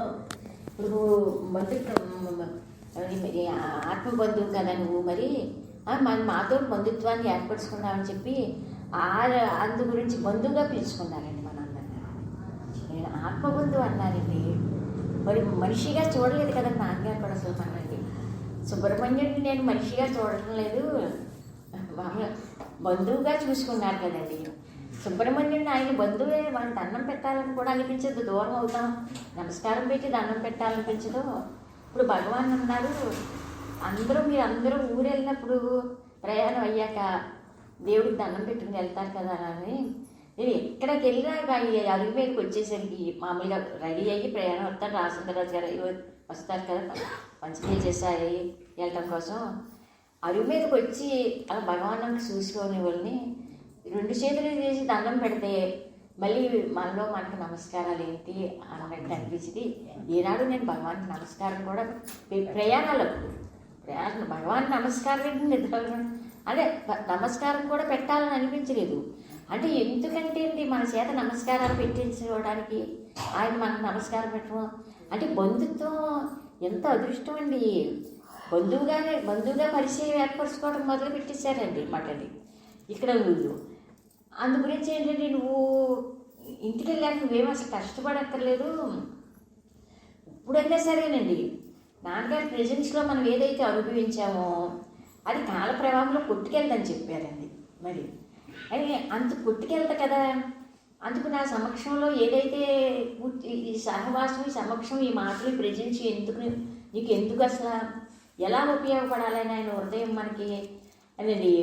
దీన్ని ఇంటికి వెళ్ళాక కానీ అది ఇంట్లోని దేహాన్నేమో మనుషుల మధ్యలో అలా తిరగనియ్యి. నీకు నాకు బంధుత్వాన్ని మామూలుగా ప్రెజెన్స్ని కంటిన్యూ చేసుకో. ఇంటికాడ కూడా కంటిన్యూ చేసుకో. అది ప్రెజెన్స్ని కంట్రోల్ అది అంటే దేహం ఇంటికి వెళ్ళాక మన దేహం మన మనసు మన ఇంద్రియాలు వీటితో తాదాత్మ్యం చెంది మళ్ళీ మొత్తం నాన్నగారి ప్రెజెన్స్ని మర్చిపోకుండా మా ప్రెజెన్స్ని కూడా నువ్వు ఇంటికి వెళ్ళాక చూశారనుకోండి ఇప్పుడైనా సరేనండి. ఇప్పుడు నాన్నగారి ప్రెజెన్స్లో మనం కూర్చున్నదే అది ఇప్పుడు ఈ భక్తులు చెప్పేది కూడా ప్రెజెన్స్ అండి, ప్రెజెన్స్లో జ్ఞాపకాలండి. అది ప్రెజెన్స్లో జ్ఞాపకాలను కంటిన్యూ చేసుకోవాలండి మామూలుగానండి. ఇప్పుడు నాన్నగారి ప్రెజెన్స్లో కూర్చున్నాం అనుకోండి, అక్కడ నాన్నగారు చెప్పేది ఏంటంటే నువ్వు ఇంటికి వెళ్ళాక ఏం చేస్తామంటే ప్రత్యేకంగానే హనుమంతుడు ముందు కోతి ఉప్పుగంతులు వేసినట్టు మళ్ళీ మనసు జపం చేసి పెడతాను, ధ్యానం చేసి పెడతాను, సాధన చేసి పెడతాను, అలా చేద్దు కానీ ఇలా చేద్దు కానీ నీ మనసు నిన్ను ప్రేరేపిస్తుంది. నీ ఉపాధి ద్వారా దేహం ద్వారా ఇంట్లో ఏ పని జరుగుతుందో అది జరుగుతూ ఉంటుంది. ఆ పని ఏమో అలా జరుగుతూ ఉంటుంది. అది నువ్వు మా ప్రెజెన్స్ని కంటిన్యూ చేసుకో. మా ప్రెజెంట్ని కంటిన్యూ చేసుకుంటూ ఆధారం దగ్గరకు వచ్చేసరికి మా మీద ఆధారపడుతూ మా మీద ఆధారపడుతూ మా ప్రేమ కోసం ఎదురు చూసుకో. ఆ కుటుంబ సభ్యులు ఎవరు పలకరించకపోయినా, ఎవరు మాట్లాడకపోయినా ప్రేమేమో మా వైపు నుంచి వస్తుంది. నీకు ఆ పని చెయ్యి ఇంట్లో నీ గృహస్థాశ్రమ జీవితంలో భగవంతుడు నీకు ఏ పని అయితే కేటాయింపు చేశాడో ఆ పనులన్నీ చేసుకో. ఆ పనులు నిన్ను చేసుకోవద్దంటా లేదనమాట అండి. ఆ పని చేసేటప్పుడు ఆధారం ఎవరు? ఈ ఉపాధి ద్వారా దేహం ద్వారా పనులన్నీ జరుగుతున్నాయి, దేహం బాడీ యాక్షన్లో ఉంది. అది ఆధారం మమ్మల్ని చూసుకో. నువ్వు చేస్తున్న అన్నింటికి కూడా అన్ని పనులకి కూడా ఆధారం ఎవరంటే భగవంతుడే అనమాట. భగవంతుడిని ఆధారంగా పెట్టుకుని నువ్వు పనులు చేసుకుంటూ నీ దైనందిన జీవితంలో బాగా పెట్టుకుని మా ప్రేమ కోసం ఎదురు చూడు. మా ప్రేమ కోసం ఎదురు చూస్తున్నావు అనుకో, నీ కుటుంబ ఆశ్రమంలో జీవితంలోని నేను ఎవరన్నా మాట్లాడిన పరాలు, మాట్లాడకపోయిన పరాలు, సుఖపెట్టిన పరాలు, సుఖపెట్టకపోయినా సంతోషం, మాట్లాడకపోతే బాధ అనిపిస్తుంది కదండి. అందు గురించి 1 గంట 2 గంటలో కేటాయింపు చేయకుండానండి నాన్నగారు అలా మొత్తం టైం అంతా జాగ్రత్తగా స్లోగా టైం కంటిన్యూ చేసేద్దామని చెప్పి అప్పుడు అలా చేసుకున్నాకో అంటే ఎందుకంటే మా దగ్గరికి వచ్చాక కూడా నీ మనసు చేత చేయించుకోవాలి నువ్వు. జపం, ధ్యానం, చాతలు ఇవన్నీ మా దర్శనం వల్ల నీకు అన్నీ వచ్చేస్తాయి, భాగ్యాలన్నీ వచ్చేస్తాయి అనమాట. అందుకు దారిద్ర్యంతో బాధపడవలసిన అవసరం లేదు, ఇబ్బంది పడవలసిన అవసరం లేదు. అప్పుడు ప్రేమేమో మా ప్రేమ కోసం ఎదురు చూసుకో, నన్నేమో ఆధారంగా పెట్టుకుని పనులు చేసుకో. ఇంకా దేహభావంలో వ్యక్తిభావంలో దాని జోలికి వెళ్తే పడలేమండి. దాని జోలికి వెళ్తే పడలేవు. దాన్ని కొంచెం పక్కన పెట్టడం అలవాటు చేసుకో. మామూలుగా దాన్ని జాగ్రత్తగా పక్కకి అంటే దాన్ని పక్కకు పెట్టడం అలవాటు చేసుకోవాలంటే దాని పక్కకి మనం ఎలా పెట్టగలమండి? అంటే నాన్నగారి సమక్షంలో ప్రెజెన్స్లో మన మనసును పక్కన పెట్టి ఆయన మాట చెప్పి మన చేత శ్రవణం చేయించారు. అది నాన్నగారు. అది ఒక్క ఆయనకే సాధ్యం అండి. సో ఋషుల్లో సుఖ మహర్షికి టీచింగ్ అండి. ఇప్పుడు మనం ఎవరిని చూడలేదు మహాత్ములనండి రండి, అలా శ్రవణం చేయటి ఎవరు శ్రవణం చేయించగలరండి? ఇప్పుడు ఏమో నాన్నగారు చెప్పిన మాటలు 4 మాటలు నేను ఎక్స్ప్లెయిన్ ఆయన ఎంతవరకు తెలియజేస్తే అంతవరకు చెప్పగలం. అది వేరు అన్నమాట అండి. మీ మనసుని పక్కన పెట్టి మీ చేత నేను శ్రవణం చేయించలేదు కదండి. మరి ఇంతమంది జనాన్ని జీవకోటిని అందరినీ కూడానండి, ప్రతి ఒక్కరికి కూడానండి అక్కడ పట్టించేవారండి. పాపం ఎక్కడికక్కడ పట్టించేసేవారు. అంటే తర్వాత ఏమి చేయక్కర్లేదు, ఇంటికి వెళ్ళాక హోంవర్క్ కూడా ఉండదు. 100కి 50% సబ్జెక్టు, 50% అసలు ఆయన జీవితాన్ని చూస్తేనే మన జీవితంలో మార్పు వచ్చేస్తుంది అనమాట అండి. అందు గురించి అక్కడ ఎలా చెప్పారండి, ఇలా ఆయన ప్రేమగా చూసుకుంటున్నాం, ఆయన ప్రేమ కోసం ఎదురు చూసుకుంటున్నాం అనుకోండి. ఆయన ప్రేమ కోసం ఎదురు చూసుకుని నాన్నగారిని ఆధారంగా చేసుకునండి. ఏదో ఆధారాన్ని నువ్వు ఏది చేస్తుందో నీ ఉపాధి ఏది చేస్తుంటాడు, ఇంట్లో ఏదో జరుగుతుంది లేదు జరిగిన తర్వాత విషయం చూద్దాం. అలానే మన కష్టకాలు పంచుకోలేదా అంటే పంచుకున్నారండి. మన యోగక్షేమాలు చూడలేదంటే ప్రతి చిన్న విషయం పట్టించుకున్నారనమాట అండి. అలా ప్రతి చిన్న విషయం పట్టించుకోసరికి నాన్నగారు పట్టించుకుంటున్నారులే, ఇంకా అంతకంటే మనకి నువ్వు పట్టించుకుంటే 1%, నేను పట్టించుకుంటే 100%, 100కి 100. అది నీ ఇష్టం. అది నీ కుటుంబ సభ్యుల విషయం కూడా. పిల్లలు చిన్నప్పుడు చదువుకునే టైంలో కదండి నాన్నగారి దగ్గరికి వచ్చేసరికి అనమాట అండి. అందు గురించి అది అలాగే జాగ్రత్తగానండి నాన్నగారి ప్రెజెన్స్లో మనం అనుభవించిన మనసు పక్కన పెట్టి శ్రవణం చేయించాలి. మనసు పక్కన పెట్టి శ్రవణం చేసుకున్న వల్లనండి మనం మళ్ళీ ఇంటికి వెళ్ళిపోయాకనండి ఆ ప్రెజెన్స్ కంటిన్యూ చేసుకోమన్నారండి. ఆ ప్రెజెన్స్ కంటిన్యూ చేసుకుంటే ఎందుకు చేసుకోమంటున్నాను, దేహమేమో ఆ బంధువులతో కలిగిందండి. నీకు భక్తి ఉందని సంగతి నీ భర్తకు కూడా తెలియకూడదు. తెలిస్తే మళ్ళీ భౌతికంగా నిన్ను కొన్ని ఆటంకాలు పెడతారు, ఇబ్బందులు పెడతారు. అంటే ఎందుకంటే మనుషుల లక్షణం ఏంటంటే నీ కుటుంబంలో ఈ దేహం ఇంటికి సంబంధించింది అనుకుంటున్నారంటే కుటుంబ సభ్యులందరూ ఆ దేహం ఇంటికి సంబంధించింది అనుకుంటున్నారనగా నాది వాళ్ళకి సంబంధించిన వాళ్ళు కానీ కనపడాలి వాళ్ళకి అనమాట అండి. అంటే వాళ్ళకి సంబంధించిన వాళ్ళకి ఎంత కనిపిస్తామంటే ఏది నీ డ్యూటీలో ఏది మానద్దు. నాన్నగారి దగ్గరికి వెళ్ళకముందు నా దగ్గర నీ జీవితంలో ఎలా ప్రవర్తిస్తున్నావు, ప్రవర్తనలో మార్పు రావాలి. బయట ప్రవర్తనలో స్వభావంలో మార్పు రావాలి, కానీ బయట ప్రవర్తనలో అనమాట అండి. అది వాళ్ళకి ఏంటంటే మానసికంగా శారీరకంగా దూరం కాకూడదు అనుకుంటారు ఇంట్లో కుటుంబం చెప్పిన అనమాట అండి. అది శరీరం కొన్ని అక్కడ తిరుగుతుంది, కొన్ని మనసుకేముంది, మనసు నా పాదాల మీద పెట్టచ్చు కదా. అదండి అందు గురించి అండి భక్తి కూడా అది ఇప్పుడు నాన్నగారిని చూడకముందు భక్తి వేరండి, చూశాక కూడా ప్రతి ఒక్కడికేనండి అది ఒక స్పష్టత, క్లారిటీ, సిన్సియారిటీ అవన్నీ వచ్చేస్తాయండి డైలీ చూడటం అనమాట అండి. ఇప్పుడు ఆ టైం కంటిన్యూ చేసుకోవాలన్నమాట అండి. నాన్నగారి ప్రెజెన్స్లో ఉన్న టైం కనుక ఇంటికి వెళ్ళాక కంటిన్యూ చేసుకుంటా ఉంటే, ఎందుకు కంటిన్యూ చేసుకోమంటున్నాను, మాతోటి బంధుత్వం పెరుగుతుంది. అది మాతోటి బంధుత్వం పెరుగుతుంది, మాతోటి తాదాత్మ్యం పెరుగుతుంది. మేము బంధువే ఇప్పుడు అనేవారండి, మేము బంధువు. మీ కుటుంబ సభ్యుల్లో మేము ఒకే సబ్జెక్టు అలా మాట అడిగినప్పుడు కొంత వివరణ అవసరమని తెలియజేశారు, కానీ మాట రిపీటెడ్గా వాడలేదు అదే. అంటే ఏదిగా ఆ బంధువు అంటారు, ఎక్కడ బంధువు మామూలుగా అంటే మరి దేహానికి ఉందండి. ఇంకేంటి ఆ టైం కంటిన్యూ చేసుకోమండి. ఆ టైం కంటిన్యూ చేసుకుంటే ఆ టైం కంటిన్యూ చేసుకోవడం మానేసి మనసు ఏం చేస్తుందంటే, నువ్వు నాన్నగారి రూపాన్ని నామాన్ని మాటలు విన్నావు కదా, అది నేను నీకు దేవుడిని అనుభవంలోకి తీసుకురావడానికి నేను నీకు సహకరిస్తానని చెప్తుందండి మనసు. అదే సహకరించే గంతులు వేస్తుంది అనమాట మనసు. తెలుసు హనుమంతుడి ముందు కోతి గంతులు వేసినట్టు ఆ నాన్నగారి మాట ముందు, నాన్నగారి నామం ముందు, నాన్నగారు అనుగ్రహం ముందు గంతులు వేసినట్టు ఉంటుందండి.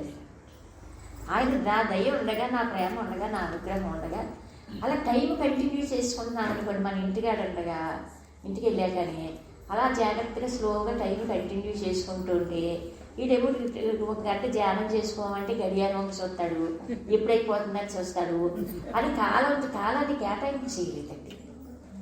మనం కాలాన్ని కేటాయింపు చేయటం మానేసండి. ఈ జీవితం మీద అసహ్యం కలగకుండా, విరక్తి కలగకుండా వాళ్ళకి అంటే జీవితాలను మాధుర్యంగా మార్చేశారు. పరిస్థితులు ఏ రకంగా ఉన్నారండి, వాళ్ళ పరిస్థితులు ఏ రకంగా ఉన్నా ఆ జీవితంలోనే భక్తి అదే చూసండి. అంటే జీవితాన్ని మాధుర్యంగా, అందరి జీవితాలు కూడా జీవితం మీద అసహ్యం కలగదు కదా. ఇప్పుడు ఏముంది, పరిస్థితులు వ్యతిరేకించేసరికండి మోక్షం ధ్యానం తర్వాత విషయం. 100కి 80%, 90% జీవితం మీద అసహ్యం కలగకుండా వాళ్ళ జీవితాలను మాధుర్యంగా మార్చుకోవడానికి నా మాటలు ఉపయోగపడిన మోక్షం అనేది ఆయన తర్వాత ఆయనే చూసుకుంటారు అన్నమాట. అది కాలం తేడా వస్తుంది అనమాట అండి. అందుకు ఆ ప్రెజెన్స్లోని మనకి దగ్గర కారణం మనసు పక్కన పెట్టి శ్రవణం చేయించారు. అది ఎవరికి సాధ్యం అని అటువంటి నమ్మకానికి కూడా ఎందుకంటే మనసు పక్కన పెట్టి శ్రవణం చేయించారు. శ్రవణం చేసినంతసేపు అసలు మనకు తెలియదంటూ లేదనిపించానండి మామూలుగా. మనకు మనసుని పక్కన పెట్టడం మనకు కష్టం అండి. మన మనసుని పక్కన తప్పుకోమంటే, నాన్నగారు తప్పుకోమంటే తప్పుకోమంటే ఎలా ఉంటుందండి. అలా మనసును పక్కన పెట్టి అందరి చేత శ్రవణం చేయించుకున్నారండి. అందుకే అనేవారండి, నా వైపు నుంచేమో చైతన్యం మాట్లాడుతుంది, మీ వైపు నుంచేమో శక్తిగా శ్రవణం చేసుకుంటున్నాను అనేవారండి. ఆయన వైపు నుంచేమో చైతన్యంగా మాట్లాడేవారండి, మనసును పక్కన పెట్టి శక్తిగా శ్రవణం చేసుకున్నాను. శక్తిని పేరుకొలుపుకునండి నా చేత శ్రవణం చేయించుకుంటున్నాను కూడా చెప్పేవారండి. అది ఎబవ్ అండి అసలు. అది ఆ టీచింగే అద్వైతం కానీ ఎబవ్గా ఆయన అసలు ఎబవ్గా వచ్చారండి. భూమి మీద శరీరం తొడుక్కునే భూమి మీద వచ్చారు అనమాట. కానీ గృహస్థులకు అందరికీ ఆదర్శంగా వచ్చారండి. ఎందుకంటే గృహస్థాశ్రమంలో ఉండి జ్ఞానాన్ని సంపాదించుకోవడం అర్హత తేలికే అనేటువంటి ఇంతకు ముందు ఒక జనక మహారాజు గృహస్థాశ్రమంలో జ్ఞానం అయ్యారు కానండి. మిగతా అందరినీ చూస్తామంటే అందుకు నాన్నగారి రూపాన్ని నామాన్ని అటు చూసుకోవడం వల్ల కానీ గృహస్థాశ్రమం జీవితంలో మనం ఉంటూ మనం జ్ఞానాన్ని సంపాదించవచ్చు. మరి గర్భస్థులుగా ఉండి అన్ని బాధ్యతలు, అన్ని డ్యూటీలు అన్నీ చూసుకుంటూ ఆ గృహస్థాశ్రమం జీవితంలో ఎవరికి ఏదో అవసరం చూసుకుంటూ మరి జ్ఞాని అయిపోయారు కదా అని చెప్పండి. మనం కూడా జ్ఞానులు అయ్యే అవకాశం ఉందని ఆ రూపాన్ని చూడటం వల్ల ఒక బలం వచ్చింది. లేక అప్పుడు అంతకు ముందు అసలు గృహస్థుడు తరిస్తాడు అని అవకాశం లేదా ఆ నమ్మకం కలగదండి.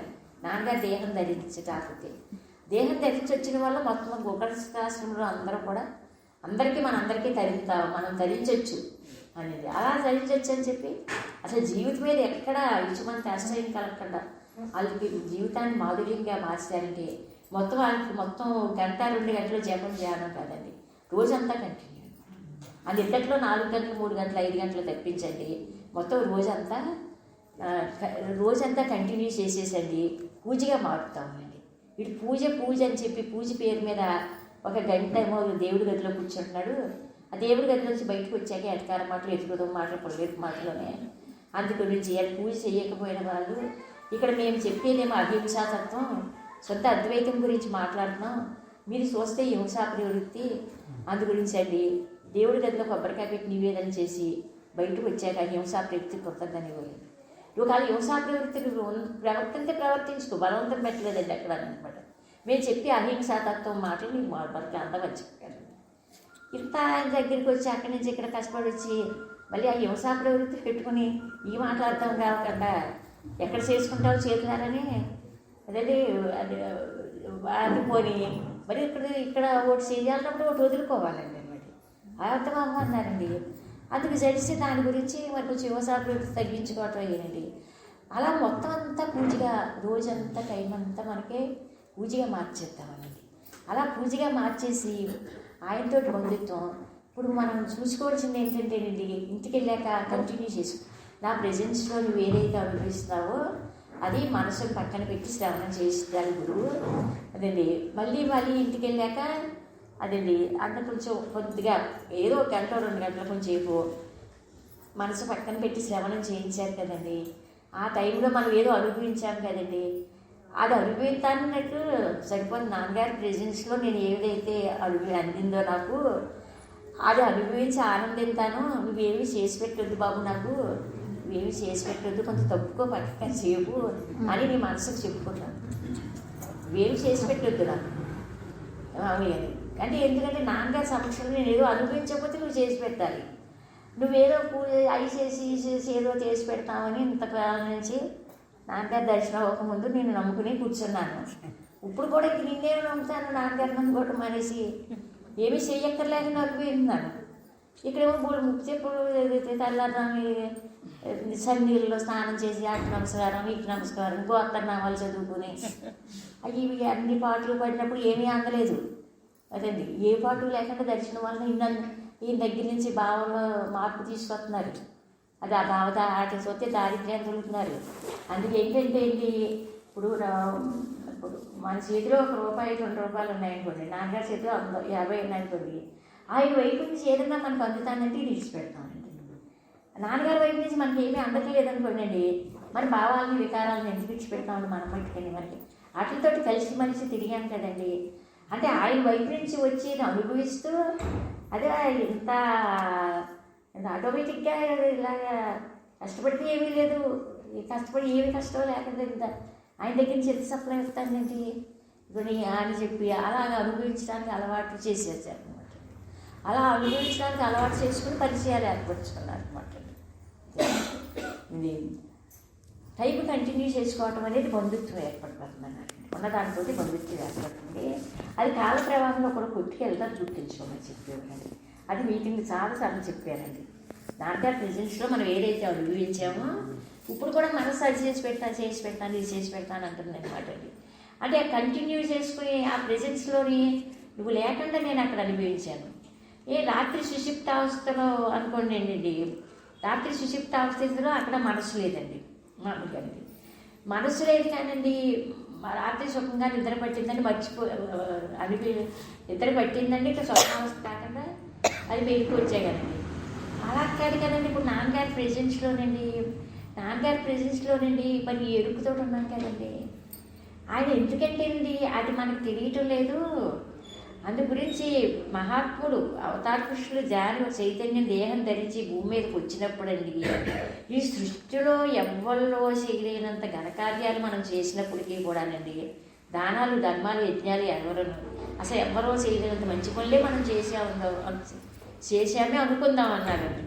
అది అనుకుందాం, చేయకపోయినా చేసామనుకుందామండి. చేసినప్పటికేనండి చేసామనుకోండి అండి, ఇది జ్ఞాని దేహం ధరించి భగవంతుడు దేహం ధరించి అలా జ్ఞాని రూపంలో భూమి మీదకి వచ్చినప్పుడు అండి, భగవంతుడు మామూలుగానండి మన హృదయంలో ఉన్న భగవంతుడు మన స్వరూపంగా అనుభవంలోకి రాకుండా, అంటే ఇప్పుడు నాన్నగారు మనం ఎవరమని చెప్పారండి, అసలు ఎవరమైనా బోధించుకొచ్చారు కదండి మనకు బోధ అంతానండి. అంటే ఎవరమైనా మనకు బోధించుకొచ్చారు కనుకండి బోధ అంతానండి. మనం ఎవరమని చెప్పారోనండి, ఎవరమని చెప్పి ఆయన ప్రెజెన్స్లో కూర్చోబెట్టుకుని నువ్వు దేహానికి మనసుకి ఇంద్రియాలకి సంబంధించినవాడు కాదు, నువ్వు ఎవరివంటే 100% ఉండటానికి సంబంధించినవాడు అని చెప్పి వట్టి మాటలతో మేము సరిపెట్టలేదు. నా ఉండటానికి సంబంధించిన స్ఫురణనే మా సమక్షంలో మేము దేహం ధరించి భూమి మీదకి వచ్చినప్పుడే ఆ స్ఫురణనే మేము స్ఫురింపజేస్తాము.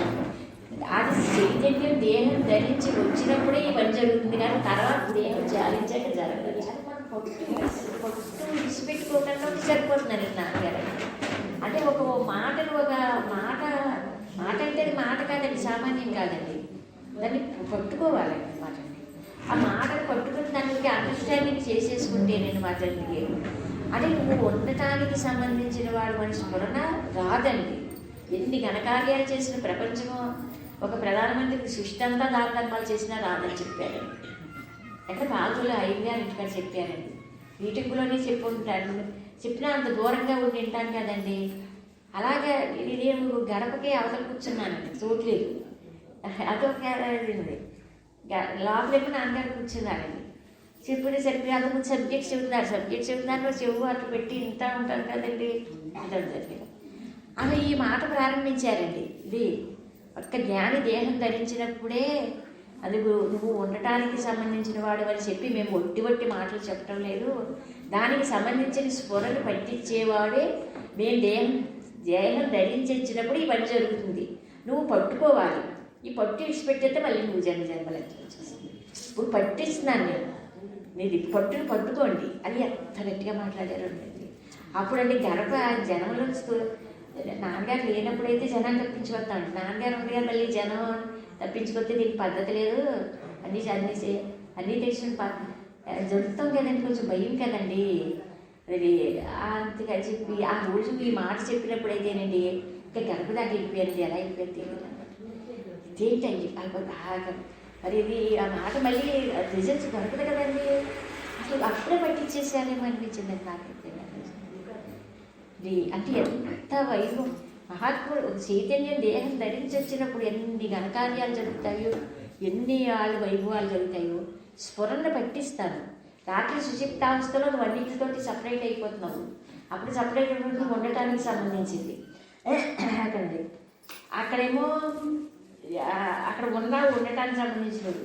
అప్పుడు ఎరుకు లేదు. ఇక్కడ ఇప్పుడు ఎరుకు జాగ్రత్త అవస్థలో జ్ఞాని సమక్షంలో ప్రెజెన్స్లో ఉన్నామండి మనమండి.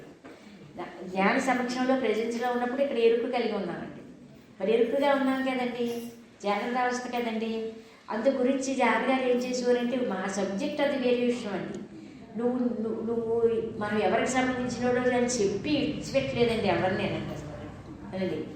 అయ్యో నువ్వు ఎవరికి సంబంధించినోడు, ఉండటానికి సంబంధించినోడు చైతన్యం ఆత్మ భగవంతుడు, నువ్వు దానికి సంబంధించిన వాడివి, ఉండటానికి సంబంధించిన వాడివి. అది వట్టి మాటలు మేము చెప్పడం లేదు. ఆ ఉండటానికి సంబంధించిన స్ఫురణని మీకు పట్టిస్తున్నాను. ఇది ఈ జన్మకే సాధ్యం అన్నారు. స్ఫురణ పట్టివ్వటం అనేది అనమాట. అదే ఆ స్ఫురణ పట్టించారనుకోండి నాన్నగారండి. పట్టించే ఏం చెప్తారంటండి, నేను స్ఫురణ పట్టిస్తున్నాను. ఏనికి సంబంధించిన పరా, అది ఉండటానికి సంబంధించిన వాడు నువ్వు అని చెప్పి ఆ స్ఫురణనే పట్టి నువ్వు దానికి సంబంధించిన వాడు, అసలు దేహానికి సంబంధించిన వాడు అని చెప్పి స్ఫురణ పట్టిస్తారంటండి. ఎవరికి సంబంధించిన వాళ్ళు తేల్చేస్తారంటండి. ఇంకా మనకి తెలివి ఎందుకండి, వివేకం ఎందుకు, ఆలోచన ఎందుకు అనిపించిందండి ఆ రోజునండి. ఆయనే కేటాయింపు చేసేసండి ఈ ప్రెజెన్స్లోని. నువ్వు ఉండటానికి సంబంధించిన వాడు అని దాన్ని పట్టు మనకి ఇచ్చారనుకోండి, దాన్ని పట్టుకున్నాము అక్కడ పట్టుకోమని చెప్పి అక్కడ అది ఇప్పుడే దొరుకుతుంది. ఇప్పుడే ఈ జన్మలోనే నువ్వు పట్టుకుంటే ఆ స్వరణ పట్టుకున్నావు అనుకోండి. అలా స్వరణ పట్టుకున్నాక నువ్వు ఉండటానికి సంబంధించినోడు అని చెప్తున్నాను కదా, చెప్పటమే కాకుండా స్ఫురణ పట్టిస్తున్నాను కదా. స్ఫురణ పట్టించినప్పుడు ఈ మాట నువ్వు పట్టుకున్నావు అనుకో, అసలు ఈ మాట పట్టుకుంటాక నువ్వు అసలు ఏమైనా చేయవలసి వస్తుందా, చేయవలసిన అవసరం ఉందా నువ్వేదేనని? ఒక పూజ కానీ, జపం కానీ, ధ్యానం కానీ, సాధన కానీ ఏదైనా చేయవలసిన అవసరం లేదే. ఈ మాటను పట్టుకొని నువ్వు ఎవరికి సంబంధించిన వాడు దానికి సంబంధించిన గుర్తింపును కోల్పోతున్నావు.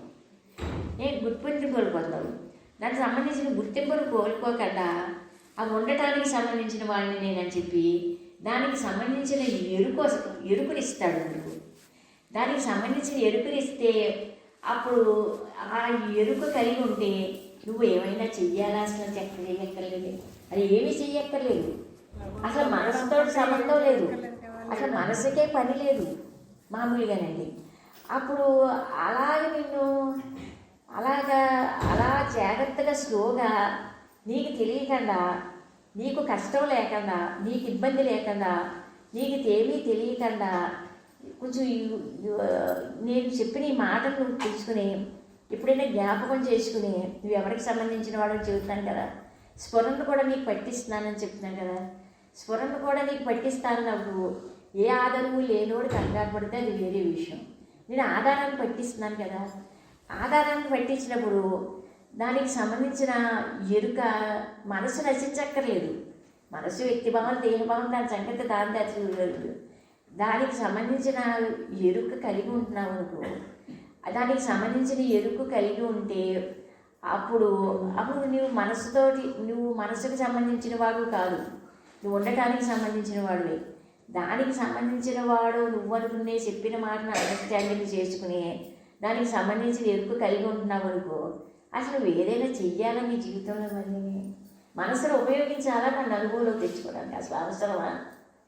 అప్పుడు నీ మనసు అవసరమా అవసరం కాదో అప్పుడు తెలుస్తుంది. ఇప్పుడు ఎక్కడ తెలుస్తుంది అన్నారు అప్పుడు చెప్పినప్పుడు 8 సంవత్సరాలు లేదన్నారు. ఇప్పుడు ఎక్కడ తెలుస్తుంది? నీ మనసును ఉంచుకుంటావా తీసేస్తావా? మామూలుగా అండి, ఇప్పుడు నీ మనసును తీసేయాలని ఇంక నువ్వు మనసుగానే ఉండాలనుకుంటున్నావు, నీ మనసును ఉంచుకోవాలనుకుంటున్నావు. ఉంచుకోవాలనుకుంటాం వల్ల మేము ఇంటర్ఫీర్ అవ్వటం లేదు. నీ బలవంతాన్ని ఎక్కడ తీస్తాము? నీ మనసులో నేను బలవంతాన్ని ఎక్కడ తీసుకొస్తాను బాబు? అందుకు నేను మనసులో నువ్వు మనసులో కాదని చెప్తున్నాను కదా, దాని అవసరం లేదని చెప్తున్నాను కదా, దాని అవసరం లేదని చెప్తున్నాను. మరి నాతో నీకు పరిచయం ఏర్పరచుకుంటాను కదా, నాతోటి పరిచయం ఏర్పరచుకుని నువ్వు నాకు బంధువైనప్పుడు నాతో పరిచయాన్ని ఏర్పరచుకుంటాను, నాతోటి పరిచయాన్ని ఏర్పరచుకుంటాను.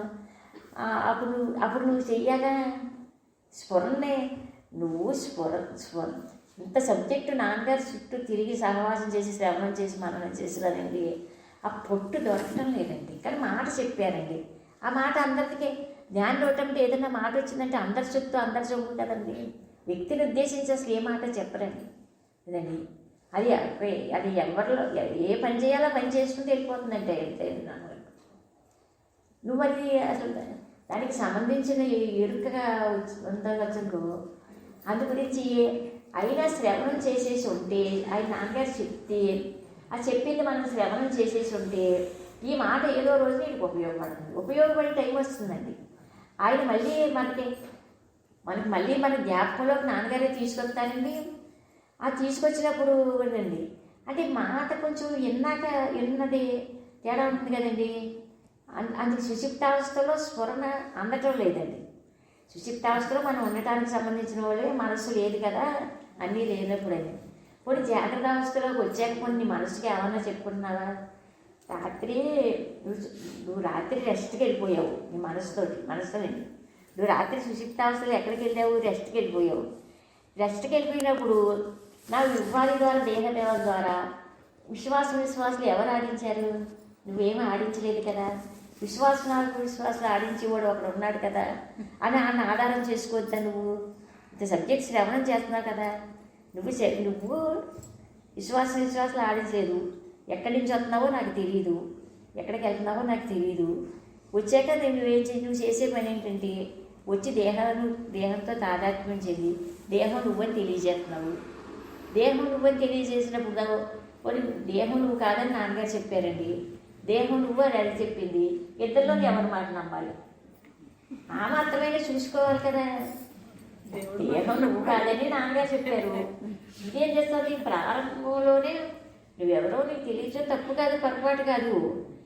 ఇక్కడ తెలిసిన మరి సబ్జెక్ట్ శ్రవణం చేస్తున్నాం కదా, అది శ్రవణం చేసిన సబ్జెక్టు దాని దగ్గర ఉపయోగించకపోతే ఇంకెవరి దగ్గర ఉపయోగిస్తావు? అంటే ఎదుటి వాళ్ళందరికీ చెవటానికి ఉపయోగిస్తావు అనమాట. అది నేను తలకు వచ్చి దేహంతో తాదాత్మ్యం చెప్పి దేహం నువ్వు అని చెప్తాంది. దేహం నువ్వు కాదని నాన్నగారు చెప్పారు అనమాట. పోనీ ఆ మాట సరే అలా ఉంచి, నేను చెప్పిన మాట అలా ఉంచు. మరి దేహం రెస్ట్కి వెళ్ళిపోయింది కదా. రెస్ట్కి వెళ్ళిపోయినప్పుడు విశ్వాసాలు ఎవరు ఆడించారు? నేను ఏదో ఒక అంతర్యామి, ఏదో శక్తి పవర్ ఎనర్జీ ఉంది అంతర్యామి. విశ్వాసాలు ఆడించాడు కదా మనసు రెస్ట్కి వెళ్ళినప్పుడు. నువ్వేమో రెస్ట్కి వెళ్ళి రెస్ట్ తీసుకొచ్చావు. ఎక్కడికి వెళ్తున్నావో తెలియటం లేదు, ఎక్కడి నుంచి వస్తున్నావో తెలియటం లేదు. ఆ సూచనలు ఆ జార్లు ఆ దారులు కూడా నాకు తెలియరాలేదు. నువ్వు జారుకున్న టైం తెలియరాలేదు, వచ్చే టైం తెలియరాలేదు. అది జారుకున్న టైము రాత్రి మంచం మీద నిద్ర పట్టి కొట్టుకుని కరెక్ట్గా మనసు మన గూట్లోకి రెస్ట్కి వెళ్ళే టైము తెలియదంటండి. మనకి ప్రాణం పోయే శకనం తెలియదండి. రెండుది అది వెళ్ళే జాగ్రత్త వెళ్తే పట్టేద్దామండి దారి. అది వెళ్ళే దారి తెలియరాదు, వచ్చే దారి తెలియరాదు. ఎలా వెళ్ళిపోతుందో తెలియట్లేదు. మళ్ళీ వచ్చి తాదాత్మ్యం చెందాక తెలుస్తుందండి. తాదాత్మ్యం చెందాకపోతే దేహం నువ్వని చెప్తాను. దేహం నువ్వని చెప్తే అది నీకు అక్కడ దాన్ని ఆధారం చేసుకుని దాన్ని భగవంతుడి కింద కర్త కింద పెట్టుకుని బతుకుతావా? అది ఇడిచిపెట్టేస్తుంది కదా. ఎవరో గొడవ ఇతరులు గొడవ పెట్టుకోకు. నీ మనసు నేను ఇడిచిపెడతాను లేదా? నువ్వు ఒక టైంలో నన్ను ఇడిచిపెట్టేస్తావు, ఒక టైంలో వచ్చి పట్టుకుంటున్నావు. అప్పుడు విశ్వాసం నాకు ఈశ్వరుడు ఆడించాడు గాలి నావుగా. అది నీ అంతటి నీకు తొయ్యాలి కదా. ఇప్పుడు చెప్పింది ఎన్ని ఆచరిస్తే మరీ మర్యాదగానే ఉంటుంది. గోడలకు బోధించడం వచ్చు మాకు. అదండి, మనుషులకు బోధించడం కాదండి, గోడలకి కూడా బోధించాలి మనం. తలుపు సందుని పెట్టి నొక్కి అప్పుడు ఆ మాటని అర్థమయ్యేటట్టు చేస్తారనమాట అండి. అది విశ్వాసాలు మరి నీ మనసు దగ్గర అందరి మీద గరానా, అందరి దగ్గరికి వచ్చేసరికి గరానా చూపిస్తున్నావు, నిఘాగా ఉంటున్నావు. నీ మనసు దగ్గరికి వచ్చేసరికి నువ్వు నాకు ఏం చేసి పెడుతున్నావు అసలు? దేహం నువ్వని తెలియజేస్తావా? దేహం నువ్వని తెలియజేసేది నిద్ర లేకుండా ఉంటున్నావా? ఉండదండి. మనం ఎంత డబ్బులు ఉన్న కట్టలు చూసుకున్నా, బంగారం చూసుకున్నా రెస్ట్కి వెళ్ళిపోతుందండి అదండి. అంటే ఎందుకంటే దాని మూలంలో సుఖము, శాంతి, ఆనందం ఉంది. అందుకు అక్కడికి రెస్ట్కి వెళ్తుంది. అక్కడికి రెస్ట్కి వెళ్ళి ఎనర్జీ సంపాదించుకొస్తుంది. అది మంచిదే. అందుకు నిద్రావస్థను కూడా మనకి ఆధారంగా చూపించింది. ఇప్పుడు ఈ జాగ్రత్త అవస్థ దగ్గరికి వచ్చేసరికి అండి మనకి అది అక్కడ ఎరుకు లేదు కదండి. మరి ఇప్పుడు నాన్నగారు ప్రెజెన్స్లోకి వచ్చేసరికి ఎరుకునిచ్చారు. మరి ఎరుకులో ఉన్నామండి, ఎరుకులో ఉన్నాము. వస్తువు అనుభవంలో ఉన్నవాడు ప్రెజెన్స్లో కూర్చున్నామండి. ఎంత వైభవం అండి, ప్రెజెన్స్లో కూర్చున్నామండి. అసలు ఇప్పుడు భావంలో దారిద్ర్యం ఉన్నమలని ఇంకా జ్ఞాని దర్శనం, జ్ఞాని సహవాసం, అసలు ఎంత టైము మనకి. ఈ బద్దకస్తులు, చాంబర్లు, మనసులో వికారాల వల్ల ఇలా ఉన్నాం. అయినా విడిచిపెట్టరండి. ఇంకా దర్శనమే బాగా భాగ్యం అనమాట. అందుకు మనసు మన మనసు దగ్గరికి వచ్చేసరికి అండి నువ్వు నన్ను విడిచిపెడుతున్నావు కదా, విశ్వాసులు అప్పుడు కూడా ఈశ్వరుడు గాలి ఆడించాడు అని దీన్ని కరెక్ట్ కింద పెట్టకూడదు, కరెక్ట్కి వస్తూ దీన్ని ఉంచకూడదు. దీన్ని అదేంటి అది ఆ దేహం నువ్వని చెప్పి దేహంతో తాదాత్మ్యం చెంది అది ఈ దేహానికి యజమాని కింద ఉండి అది అది ఎలా నడిపిస్తే అలా నడుస్తున్నాం, ఎలా ఆలోచించమంటే అలా ఆలోచిస్తున్నాం, ఎలా మాట్లాడమంటే అలా మాట్లాడుతున్నాము. ఇంకా అది చెప్పినట్టు మనం చేయకూడదు, నువ్వు చెప్పినట్టు నేను చేయను, నీకు ఉండాలంటే ఉండి వెళ్ళాలంటే వెళ్ళు, లేదంటే పక్కకు తప్పుకో, నువ్వు చెప్పినట్టు నేను నడుచుకోను. నేను ఎలా నడుచుకుంటే నువ్వు విడిచిపెట్టేసినప్పుడు కూడా నా విశ్వాసాలు ఆధారంగా ఉండి భగవంతుడు నడిపిస్తున్నాడు. అందుకని చెప్పి నువ్వు చేస్తున్న నీ ఉపాధి ద్వారా, దేహం ద్వారా చేసే ప్రతి పనికి కూడా నన్ను ఆధారంగా చేసుకోవాలి అని లేదు. అందుకు చెప్పినప్పుడు చెప్తున్నాను, నువ్వు నీకు ఇలా చేస్తావా ఈ మాటలు తీసుకుని చేయలేదనుకో ఎలా చేయించాలో తెలుసు మాకు కదా.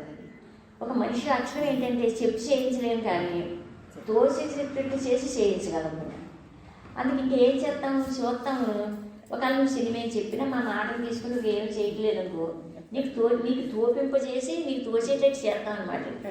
నీకు తోచేటట్టు చేసి నీ మనసుకి నీ మనసు మీద నువ్వు ఎదురు తిరిగేటట్టు అనమాట. నీ మనసు దగ్గరికి వచ్చేసరికి నన్ను వెళ్ళిపోతావు, వస్తావు, పట్టుకుంటావు, నువ్వు చెప్పినట్టు నేను ఎందుకు చేస్తాను. అందుకు అటునేమో అటునేమో బంధువు అన్నట్టు ఆయనతో పరిచయం ఏర్పరుచుకున్నాను, ఆయనతో తాదాత్మ్యం. ఆ వైపు నుంచి మనం ఏం అనుభవిస్తున్నామో అదండి. అందు గురించి ఏంటంటే ప్రెజెన్స్ని కంటిన్యూ చేసుకుంటే ఆ కాల ప్రవాహంలో అలాగే జాగ్రత్తగా స్లోగా ఇంటికి వెళ్ళాక మన మనసులో ప్రత్యేక మనసును ప్రయోగించవలసిన అవసరం లేదు. మరి నా వైపు నుంచి చైతన్యం మాట్లాడుతుంది, ఈ మనసును పక్కన పెట్టి మీ చేత శ్రవణం చేసినారు వాళ్ళు. అది నాన్నగారికి సహజం, మన మనసును బట్టి శ్రవణం చేయడం. అందుకు శ్రవణం చేసే శ్రవణం చేయించడం అలా చేయించారు కనుకండి, మన మనసును పక్కన పెట్టి శ్రవణం చేయించారు కనుక ఇప్పుడు మళ్ళీ మా నాన్నగారు మళ్ళీ జ్ఞాపకానికి వసుకోకండి, ఫస్ట్ విడిచిపెట్టుకోకుండా సరిపోతున్నాను నాన్నగారు. అంటే ఒక మాటను ఒక మాట అంటే అది మాట కాదండి, సామాన్యం కాదండి, దాన్ని పట్టుకోవాలండి మాటని. ఆ మాటను పట్టుకుని దానికి అండర్స్టాండింగ్ చేసేసుకుంటే నేను మాటలకి అంటే నువ్వు ఉండటానికి సంబంధించిన వాడు మన స్మరణ రాదండి. ఎన్ని ఘనకార్యాలు చేసిన ప్రపంచము ఒక ప్రధానమంత్రికి సృష్టి అంతా దారుధర్మాలు చేసినా రాదని చెప్పారండి. ఎక్కడ పాల్గొలు ఐదుగారు ఇంటికాడ చెప్పారండి, మీటింగ్లోనే చెప్పుకుంటారు, చెప్పినా అంత దూరంగా ఉండి వింటాను కదండి. అలాగే నేను గడపకే అవతల కూర్చున్నానండి, చూడలేదు, అదొక లోపలేమో నాన్నగారు కూర్చున్నారండి. చెప్పేసరికి అంతకుముందు సబ్జెక్ట్స్ చెబుతున్నారు చెవు అట్లా పెట్టి వింటూ ఉంటాను కదండి. అదే అలా ఈ మాట ప్రారంభించారండి. ఇది ఒక్క జ్ఞాని దేహం ధరించినప్పుడే అది నువ్వు ఉండటానికి సంబంధించిన వాడు అని చెప్పి మేము ఒట్టి మాటలు చెప్పడం లేదు, దానికి సంబంధించిన స్ఫురను పట్టించేవాడే మేము దేహం ధరించినప్పుడు ఈ పని జరుగుతుంది. నువ్వు పట్టుకోవాలి, ఈ పట్టు విడిచిపెట్టేస్తే మళ్ళీ నువ్వు జన్మలెత్తి వచ్చేస్తుంది. ఇప్పుడు పట్టిస్తున్నాను నేను పట్టును పట్టుకోండి అని ఎంత గట్టిగా మాట్లాడారు అండి. అప్పుడండి గడప జనంలో నాన్నగారు లేనప్పుడైతే జనాన్ని తప్పించుకొస్తామండి. నాన్నగారు ఉండగా మళ్ళీ జనం తప్పించుకొస్తే దీనికి పద్ధతి లేదు, అన్నీ అన్నీ అన్నీ తెలిసిన జరుగుతాం కదండి, కొంచెం భయం కదండి. అది అంతగా చెప్పి ఆ రోజు ఈ మాట చెప్పినప్పుడైతేనండి ఇంకా గడప దాకా వెళ్ళిపోయానండి. ఎలా అయిపోయింది తెలియదు అనమాట. ఇదేంటండి మరి ఇది ఆ మాట మళ్ళీ రిజల్ట్స్ దొరకదు కదండి. అసలు అప్పుడే పట్టించేసారేమో అనిపించిందండి నాకైతే. అంటే ఎంత వైభవం మహాత్ముడు చైతన్యం దేహం ధరించి వచ్చినప్పుడు ఎన్ని ఘనకార్యాలు జరుగుతాయో, ఎన్ని వైభవాలు జరుగుతాయో స్ఫురణ పట్టిస్తాను. రాత్రి సుషిప్తావస్థలో నువ్వు అన్నింటితోటి సపరేట్ అయిపోతున్నావు. అప్పుడు సపరేట్ అయినప్పుడు ఉండటానికి సంబంధించింది అక్కడండి. అక్కడేమో అక్కడ ఉండటానికి సంబంధించినది, అక్కడ ఎరుకు లేదు. ఇక్కడ ఇప్పుడు ఎరుకు జాగ్రత్త అవస్థలో జ్ఞాని సమక్షంలో ప్రెజెన్స్లో ఉన్నామండి మనమండి. జ్ఞాని సమక్షంలో ప్రెజెన్స్లో ఉన్నప్పుడు ఇక్కడ ఎరుకు కలిగి ఉన్నామండి. మరి ఎరుకుగా ఉన్నాం కదండి, జాగ్రత్త అవస్థ కదండి. అందు గురించి జాగ్రత్తగా ఏం చేసేవారంటే మా సబ్జెక్ట్ అది వేరే విషయం అండి. నువ్వు మనం ఎవరికి సంబంధించినోడో అని చెప్పి ఇచ్చిపెట్టలేదండి ఎవరినేనండి అనండి. అయ్యో నువ్వు ఎవరికి సంబంధించినోడు, ఉండటానికి సంబంధించినోడు చైతన్యం ఆత్మ భగవంతుడు, నువ్వు దానికి సంబంధించిన వాడివి, ఉండటానికి సంబంధించిన వాడివి. అది వట్టి మాటలు మేము చెప్పడం లేదు. ఆ ఉండటానికి సంబంధించిన స్ఫురణని మీకు పట్టిస్తున్నాను. ఇది ఈ జన్మకే సాధ్యం అన్నారు. స్ఫురణ పట్టివ్వటం అనేది అనమాట. అదే ఆ స్ఫురణ పట్టించారనుకోండి నాన్నగారండి. పట్టించే ఏం చెప్తారంటండి, నేను స్ఫురణ పట్టిస్తున్నాను. ఏనికి సంబంధించిన పరా, అది ఉండటానికి సంబంధించిన వాడు నువ్వు అని చెప్పి ఆ స్ఫురణనే పట్టి నువ్వు దానికి సంబంధించిన వాడు, అసలు దేహానికి సంబంధించిన వాడు అని చెప్పి స్ఫురణ పట్టిస్తారంటండి. ఎవరికి సంబంధించిన వాళ్ళు తేల్చేస్తారంటండి. ఇంకా మనకి తెలివి ఎందుకండి, వివేకం ఎందుకు, ఆలోచన ఎందుకు అనిపించిందండి ఆ రోజునండి. ఆయనే కేటాయింపు చేసేసండి ఈ ప్రెజెన్స్లోని. నువ్వు ఉండటానికి సంబంధించిన వాడు అని దాన్ని పట్టు మనకి ఇచ్చారనుకోండి, దాన్ని పట్టుకున్నామనుకోండి, అక్కడ పట్టుకోమని చెప్పి అక్కడ అది ఇప్పుడే దొరుకుతుంది. ఇప్పుడే ఈ జన్మలోనే నువ్వు పట్టుకుంటే ఆ స్వరణ పట్టుకున్నావు అనుకోండి. అలా స్వరణ పట్టుకున్నాక నువ్వు ఉండటానికి సంబంధించినోడు అని చెప్తున్నాను కదా, చెప్పటమే కాకుండా స్ఫురణ పట్టిస్తున్నాను కదా. స్ఫురణ పట్టించినప్పుడు ఈ మాటను పట్టుకున్నావు అనుకో, అసలు ఈ మాట పట్టుకుంటాక నువ్వు అసలు ఏమైనా చేయవలసి వస్తుందా, చేయవలసిన అవసరం ఉందా నువ్వేదేనని? ఒక పూజ కానీ, జపం కానీ, ధ్యానం కానీ, సాధన కానీ ఏదైనా చేయవలసిన అవసరం లేదే. ఈ మాటను పట్టుకొని నువ్వు ఎవరికి సంబంధించిన వాడు దానికి సంబంధించిన గుర్తింపును కోల్పోతున్నావు. గుర్తింపును కోల్పోతున్నావు. దానికి సంబంధించిన గుర్తింపును కోల్పోకుండా ఆ ఉండటానికి సంబంధించిన వాడిని నేనని చెప్పి దానికి సంబంధించిన ఎరుకునిస్తాడు నువ్వు. దానికి సంబంధించిన ఎరుకునిస్తే అప్పుడు ఆ ఎరుక కలిగి ఉంటే నువ్వు ఏమైనా చెయ్యాలా, అసలు చెయ్యక్కర్లేదు. అది ఏమీ చెయ్యక్కర్లేదు. అసలు మనసుతో సంబంధం లేదు, అసలు మనసుకే పని లేదు మామూలుగానండి. అప్పుడు అలాగే నిన్ను అలా జాగ్రత్తగా స్లోగా నీకు తెలియకుండా, నీకు కష్టం లేకుండా, నీకు ఇబ్బంది లేకుండా, నీకు ఏమీ తెలియకుండా కొంచెం నేను చెప్పిన ఈ మాటలు నువ్వు తెలుసుకుని ఎప్పుడైనా జ్ఞాపకం చేసుకుని నువ్వు ఎవరికి సంబంధించిన వాడని చెబుతున్నాను కదా, స్ఫురణ కూడా నీకు పట్టిస్తున్నానని చెప్తున్నాను కదా. స్ఫురణ కూడా నీకు పట్టిస్తానప్పుడు ఏ ఆధారము లేనోడు కంగారు పడితే అది వేరే విషయం. నేను ఆధారాన్ని పట్టిస్తున్నాను కదా. ఆధారాన్ని పట్టించినప్పుడు దానికి సంబంధించిన ఎరుక మనసు నశించక్కర్లేదు. మనసు వ్యక్తిభావం, దేహభావం, దాని సంగతి దాని దాచలేదు. దానికి సంబంధించిన ఎరుక కలిగి ఉంటున్నావు అనుకో, దానికి సంబంధించిన ఎరుక కలిగి ఉంటే అప్పుడు నువ్వు మనసుకు సంబంధించిన వాడు కాదు, నువ్వు ఉండటానికి సంబంధించిన వాడువే. దానికి సంబంధించిన వాడు నువ్వు అనుకునే చెప్పిన మాటను అండర్స్టాండింగ్ చేసుకుని దానికి సంబంధించిన ఎరుక కలిగి ఉంటున్నావు అనుకో, అసలు నువ్వు ఏదైనా చెయ్యాలని నీ జీవితంలో మళ్ళీ మనసును ఉపయోగించాలా దాన్ని అనుభవంలో తెచ్చుకోవడానికి అసలు అవసరమా? అప్పుడు నీ మనసు అవసరం కాదో అప్పుడు తెలుస్తుంది. ఇప్పుడు ఎక్కడ తెలుస్తుంది అన్నారు అప్పుడు చెప్పినప్పుడు 8 సంవత్సరాలు లేదండి. ఇప్పుడు ఎక్కడ తెలుస్తుంది? నీ మనసును ఉంచుకుంటావా తీసేస్తావా? మామూలుగా అండి, ఇప్పుడు నీ మనసును తీసేయాలని ఇంక నువ్వు మనసుగానే ఉండాలనుకుంటున్నావు, నీ మనసును ఉంచుకోవాలనుకుంటున్నావు వల్ల మేము ఇంటర్ఫీర్ అవ్వటం లేదు. నీ బలవంతాన్ని ఎక్కడ తీస్తాము? నీ మనసులో నేను బలవంతాన్ని ఎక్కడ తీసుకొస్తాను బాబు? అందుకు నేను నువ్వు మనసులో కాదని చెప్తున్నాను కదా, దాని అవసరం లేదని చెప్తున్నాను. మరి నాతో నీకు పరిచయం ఏర్పరచుకుంటాను కదా, నాతోటి పరిచయం ఏర్పరచుకుని నువ్వు నాకు బంధువైనప్పుడు నాతో పరిచయాన్ని ఏర్పరచుకుంటాను, నాతోటి పరిచయాన్ని ఏర్పరచుకుంటాను. అప్పుడు నువ్వు చెయ్యగా స్ఫురణే, నువ్వు ఇంత సబ్జెక్టు నాన్నగారు చుట్టూ తిరిగి సహవాసం చేసి శ్రవణం చేసి మననం చేసినారండి, ఆ పొట్టు దొరకటం లేదండి. కానీ మాట చెప్పారండి, ఆ మాట అందరికీ జ్ఞానం అంటే ఏదైనా మాట వచ్చిందంటే అందరి చుట్టూ అందరి చెప్తుంది కదండి. వ్యక్తిని ఉద్దేశించి అసలు ఏ మాట చెప్పరండి కదండి. అది ఎవరిలో ఏ పని చేయాలో పని చేసుకుంటూ వెళ్ళిపోతుందంటే నువ్వు మరి అసలు దానికి సంబంధించిన ఎరుకగా ఉండవచ్చు. అందు గురించి అయినా శ్రవణం చేసేసి ఉంటే, ఆయన నాన్నగారు చెప్పింది మనం శ్రవణం చేసేసి ఉంటే ఈ మాట ఏదో రోజు నీకు ఉపయోగపడే టైం వస్తుందండి. ఆయన మనకి మళ్ళీ మన జ్ఞాపకంలోకి నాన్నగారే తీసుకొస్తానండి. ఆ తీసుకొచ్చినప్పుడు అండి అంటే మాట కొంచెం ఎన్నది తేడా ఉంటుంది కదండి. అందుకు సుషిప్తావస్థలో స్ఫురణ అందటం లేదండి.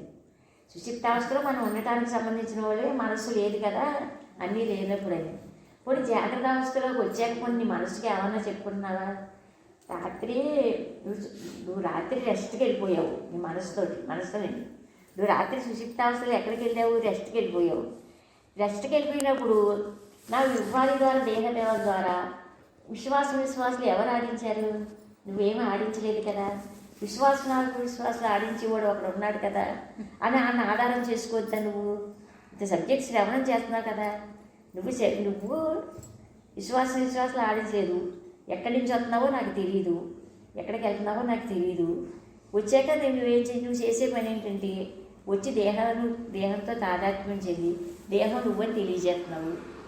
దేహం నువ్వని తెలియజేసినప్పుడు దేహం నువ్వు కాదని నాన్నగారు చెప్పారండి, దేహం నువ్వు అని అది చెప్పింది. ఇద్దరిలో ఎవరి మాట నమ్మాలి? ఆ మాత్రమే చూసుకోవాలి కదా. దేహం నువ్వు కాదని నాన్నగారు చెప్పారు, ఇదేం చేస్తుంది? ప్రారంభంలోనే నువ్వెవరో నీకు తెలియచో తప్పు కాదు, పొరపాటు కాదు.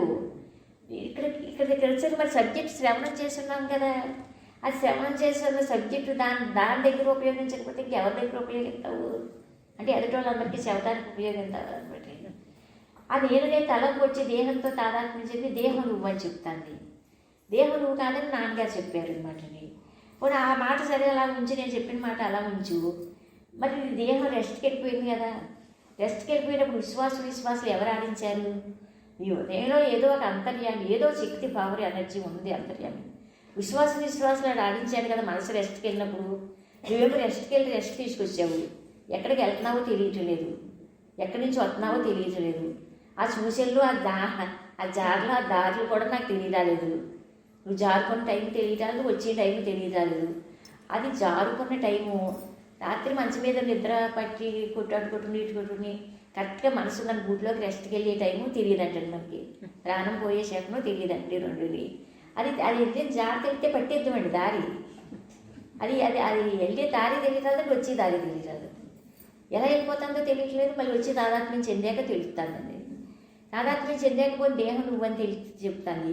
దేహం నువ్వని చెప్తే అది నీకు అక్కడ దాన్ని ఆధారం చేసుకుని దాన్ని భగవంతుడి కింద కర్త కింద పెట్టుకుని బతుకుతావా? అది ఇడిచిపెట్టేస్తుంది కదా. ఎవరో గొడవ ఇతరులు గొడవ పెట్టుకోకు, నీ మనసు నేను ఇడిచిపెడతాను లేదా. నువ్వు ఒక టైంలో నన్ను ఇడిచిపెట్టేస్తావు, ఒక టైంలో వచ్చి పట్టుకుంటున్నావు. అప్పుడు విశ్వాసం నాకు ఈశ్వరుడు ఆడించాడు గాలి రావుగా, అది నీ అంతటి నీకు తొయ్యాలి కదా. ఇప్పుడు చెప్పింది ఎన్ని ఆచరించే మర్యాదగానే ఉంటుంది. గోడలకు బోధించడం వచ్చి మాకు అదండి, మనుషులకు బోధించడం కాదండి, గోడలకి కూడా బోధించాలి. మనం తలుపు సందుని పెట్టి నొక్కి అప్పుడు ఆ మాటని అర్థమయ్యేటట్టు చేస్తారనమాట. అది విశ్వాసాలు మరి నీ మనసు దగ్గర అందరి మీద గరానా, అందరి దగ్గరికి వచ్చేసరికి గరానా చూపిస్తున్నావు, నిఘాగా ఉంటున్నావు. నీ మనసు దగ్గరికి వచ్చేసరికి నువ్వు నాకు ఏం చేసి పెడుతున్నావు అసలు? దేహం నువ్వని తెలియజేస్తావా? దేహం నువ్వని తెలియజేసేది నిద్ర లేకుండా ఉంటున్నావా? ఉండదండి. మనం ఎంత డబ్బులు ఉన్న కట్టలు చూసుకున్నా, బంగారం చూసుకున్నా రెస్ట్కి వెళ్ళిపోతుందండి అదండి. అంటే ఎందుకంటే దాని మూలంలో సుఖము, శాంతి, ఆనందం ఉంది. అందుకు అక్కడికి రెస్ట్కి వెళ్తుంది. అక్కడికి రెస్ట్కి వెళ్ళి ఎనర్జీ సంపాదించుకొస్తుంది. అది మంచిదే. అందుకు నిద్రావస్థను కూడా మనకి ఆధారంగా చూపించింది. ఇప్పుడు ఈ జాగ్రత్త అవస్థ దగ్గరికి వచ్చేసరికి అండి మనకి అది అక్కడ ఎరుకు లేదు కదండి. మరి ఇప్పుడు నాన్నగారు ప్రెజెన్స్లోకి వచ్చేసరికి ఎరుకునిచ్చారు. మరి ఎరుకులో ఉన్నామండి, ఎరుకులో ఉన్నాము. వస్తువు అనుభవంలో ఉన్నవాడు ప్రెజెన్స్లో కూర్చున్నామండి. ఎంత వైభవం అండి, ప్రెజెన్స్లో కూర్చున్నామండి. అసలు ఇప్పుడు భావంలో దారిద్ర్యం ఉన్నమాలని ఇంకా జ్ఞాని దర్శనం, జ్ఞాని సహవాసం. అసలు ఎంత టైము మనకి ఈ బద్దకస్తులు, చాంబర్లు, మనసులో వికారాల వల్ల ఇలా ఉన్నాం. అయినా విడిచిపెట్టరండి. ఇంకా దర్శనమే బాగా భాగ్యం అనమాట. అందుకు మనసు మన మనసు దగ్గరికి వచ్చేసరికి అండి నువ్వు నన్ను విడిచిపెడుతున్నావు కదా, విశ్వాసులు అప్పుడు కూడా ఈశ్వరుడు గాలి ఆడించాడు అని దీన్ని కరెక్ట్ కింద పెట్టకూడదు, కరెక్ట్కి వస్తూ దీన్ని ఉంచకూడదు. దీన్ని అదేంటి అది ఆ దేహం నువ్వని చెప్పి దేహంతో తాదాత్మ్యం చెంది అది ఈ దేహానికి యజమాని కింద ఉంది. అది అది ఎలా నడిపిస్తే అలా నడుస్తున్నాం, ఎలా ఆలోచించమంటే అలా ఆలోచిస్తున్నాం, ఎలా మాట్లాడమంటే అలా మాట్లాడుతున్నాము. ఇంకా అది చెప్పినట్టు మనం చేయకూడదు. నువ్వు చెప్పినట్టు నేను చేయను. నీకు ఉండాలంటే ఉండి, వెళ్ళాలంటే వెళ్ళు, లేదంటే పక్కకు తప్పుకో. నువ్వు చెప్పినట్టు నేను నడుచుకోను. నేను ఎలా నడుచుకుంటే నువ్వు విడిచిపెట్టేసినప్పుడు కూడా నా విశ్వాసాలు ఆధారంగా ఉంది భగవంతుడు నడిపిస్తున్నాడు. అందుకని చెప్పి నువ్వు చేస్తున్న నీ ఉపాధి ద్వారా, దేహం ద్వారా చేసే ప్రతి పనికి కూడా నన్ను ఆధారంగా చేసుకోవాలి అని లేదు. అందుకు చెప్పినప్పుడు చెప్తున్నాను, నువ్వు నీకు ఇలా చేస్తావా ఈ మాటలు తీసుకుని చేయలేదనుకో ఎలా చేయించాలో తెలుసు మాకు కదా. ఒక మనిషి లక్షణం ఏంటంటే చెప్పి చేయించలేము, కానీ తోచేసేటట్టు చేసి చేయించగలము. అందుకు ఇంకేం చేస్తాము, చూస్తాము. ఒకవేళ నువ్వు సినిమా చెప్పినా మా మాటలు తీసుకుని నువ్వు ఏం చేయట్లేదనుకో నీకు తోపింపజేసి నీకు తోచేటట్టు చేస్తాం అనమాట. నీకు తోచేటట్టు చేసి నీ మనసుకి నీ మనసు మీద నువ్వు ఎదురు తిరిగేటట్టు అనమాట. నీ మనసు దగ్గరికి వచ్చేసరికి నన్ను వెళ్ళిపోతావు, వస్తావు, పట్టుకుంటావు. నువ్వు చెప్పినట్టు నేను ఎందుకు చేస్తాను? అందుకు అటువైపునేమో అక్కడేమో బంధువు అన్నట్టు ఆయనతో పరిచయం ఏర్పరుచుకున్నాడు, ఆయనతో తాదాత్మ్యం. ఆ వైపు నుంచి మనం ఏం అనుభవిస్తున్నామో అదండి. అందు గురించి ఏంటంటే ప్రెజెన్స్ని కంటిన్యూ చేసుకుంటే ఆ కాల ప్రవాహంలో అలాగే జాగ్రత్తగా స్లోగా ఇంటికి వెళ్ళాక మన మనసులో ప్రత్యేక మనసును ప్రయోగించవలసిన అవసరం లేదు. మరి మా వైపు నుంచి చైతన్యం మాట్లాడుతుంది. ఈ మనసును పక్కన పెట్టి మీ చేత శ్రవణం చేసినారు వాళ్ళు. అది నాన్నగారికి సాధ్యం. మన మనసును బట్టి శ్రవణం చేయడం. అందుకు శ్రవణం చేసే శ్రవణం చేయించడం అలా చేయించారు కనుకండి. మన మనసును పక్కన పెట్టి శ్రవణం చేయించారు కనుక ఇప్పుడు మళ్ళీ మా నాన్నగారు మనకు జ్ఞాపకానికి ఒకసారి ఏదో దండలు వేసుకున్నాం, దండం పెట్టుకున్నాం, పూలు సమర్పించుకున్నాం. మరి అలా ఆరాధించుకుంటున్నారు కదా. అప్పుడు ఏమవుతుందంటే సంపద సంబరం పెంచేస్తుంది. కష్టపడక్కర్లేదు. ఇప్పుడు నేను కొత్తలో సబ్జెక్టు నాన్నగారు దర్శనానికి అవి వచ్చిన కొత్త ప్రారంభిస్తే ఎవరైనా కొంత కష్టపడవచ్చు అనండి. అలా సంపద ప్రారంభం అయ్యాకనండి మనకి సుఖపడుతూ సంపద పెరుగుతుందండి. అలా నాన్నగారి దృష్టి ఏంటంటే ఆ హృదయంలో ఉన్న భగవంతుని మనకు స్వరూపంగా అనుభవంలో తెచ్చుకునే ప్రయత్నంలో మనసును ప్రయోగించి ఎవరో కష్టపడకూడదు. ఆయన దగ్గర నుంచి వచ్చిన సంపదే అనుభవిస్తూ ఉంటే సంపద పెరిగిపోతుందండి. అదండి ఆ రకంగా సంపద ఆ రకంగా భక్తులు ఆయన సంపద ఎలా పెంచాలో ఆయన తెలుసు కదండి. మరి ఎవరిని ఏ రకంగా మార్పు తీసుకెళ్తారో ఇవన్నీ మనకు తెలియదు కదండి. అందు గురించి అది అయిపోయింది. అప్పుడు ఇవాళ బాగా చెప్పాలి మొత్తానికి ఎక్కువ టైం అంతని. కానీ ఫస్ట్ అయితే లాస్ట్ వారం చెప్పమన్నారు గంట మాకు చెప్తే గంట టైం నేను తీసుకున్నాను. అది టైం అరుణాచల శివ అరుణాచల శివ అరుణాచల శివ అరుణాచల అరుణాచల శివ అరుణాచల శివ అరుణాచల శివ అరుణాచల హరవో శంకర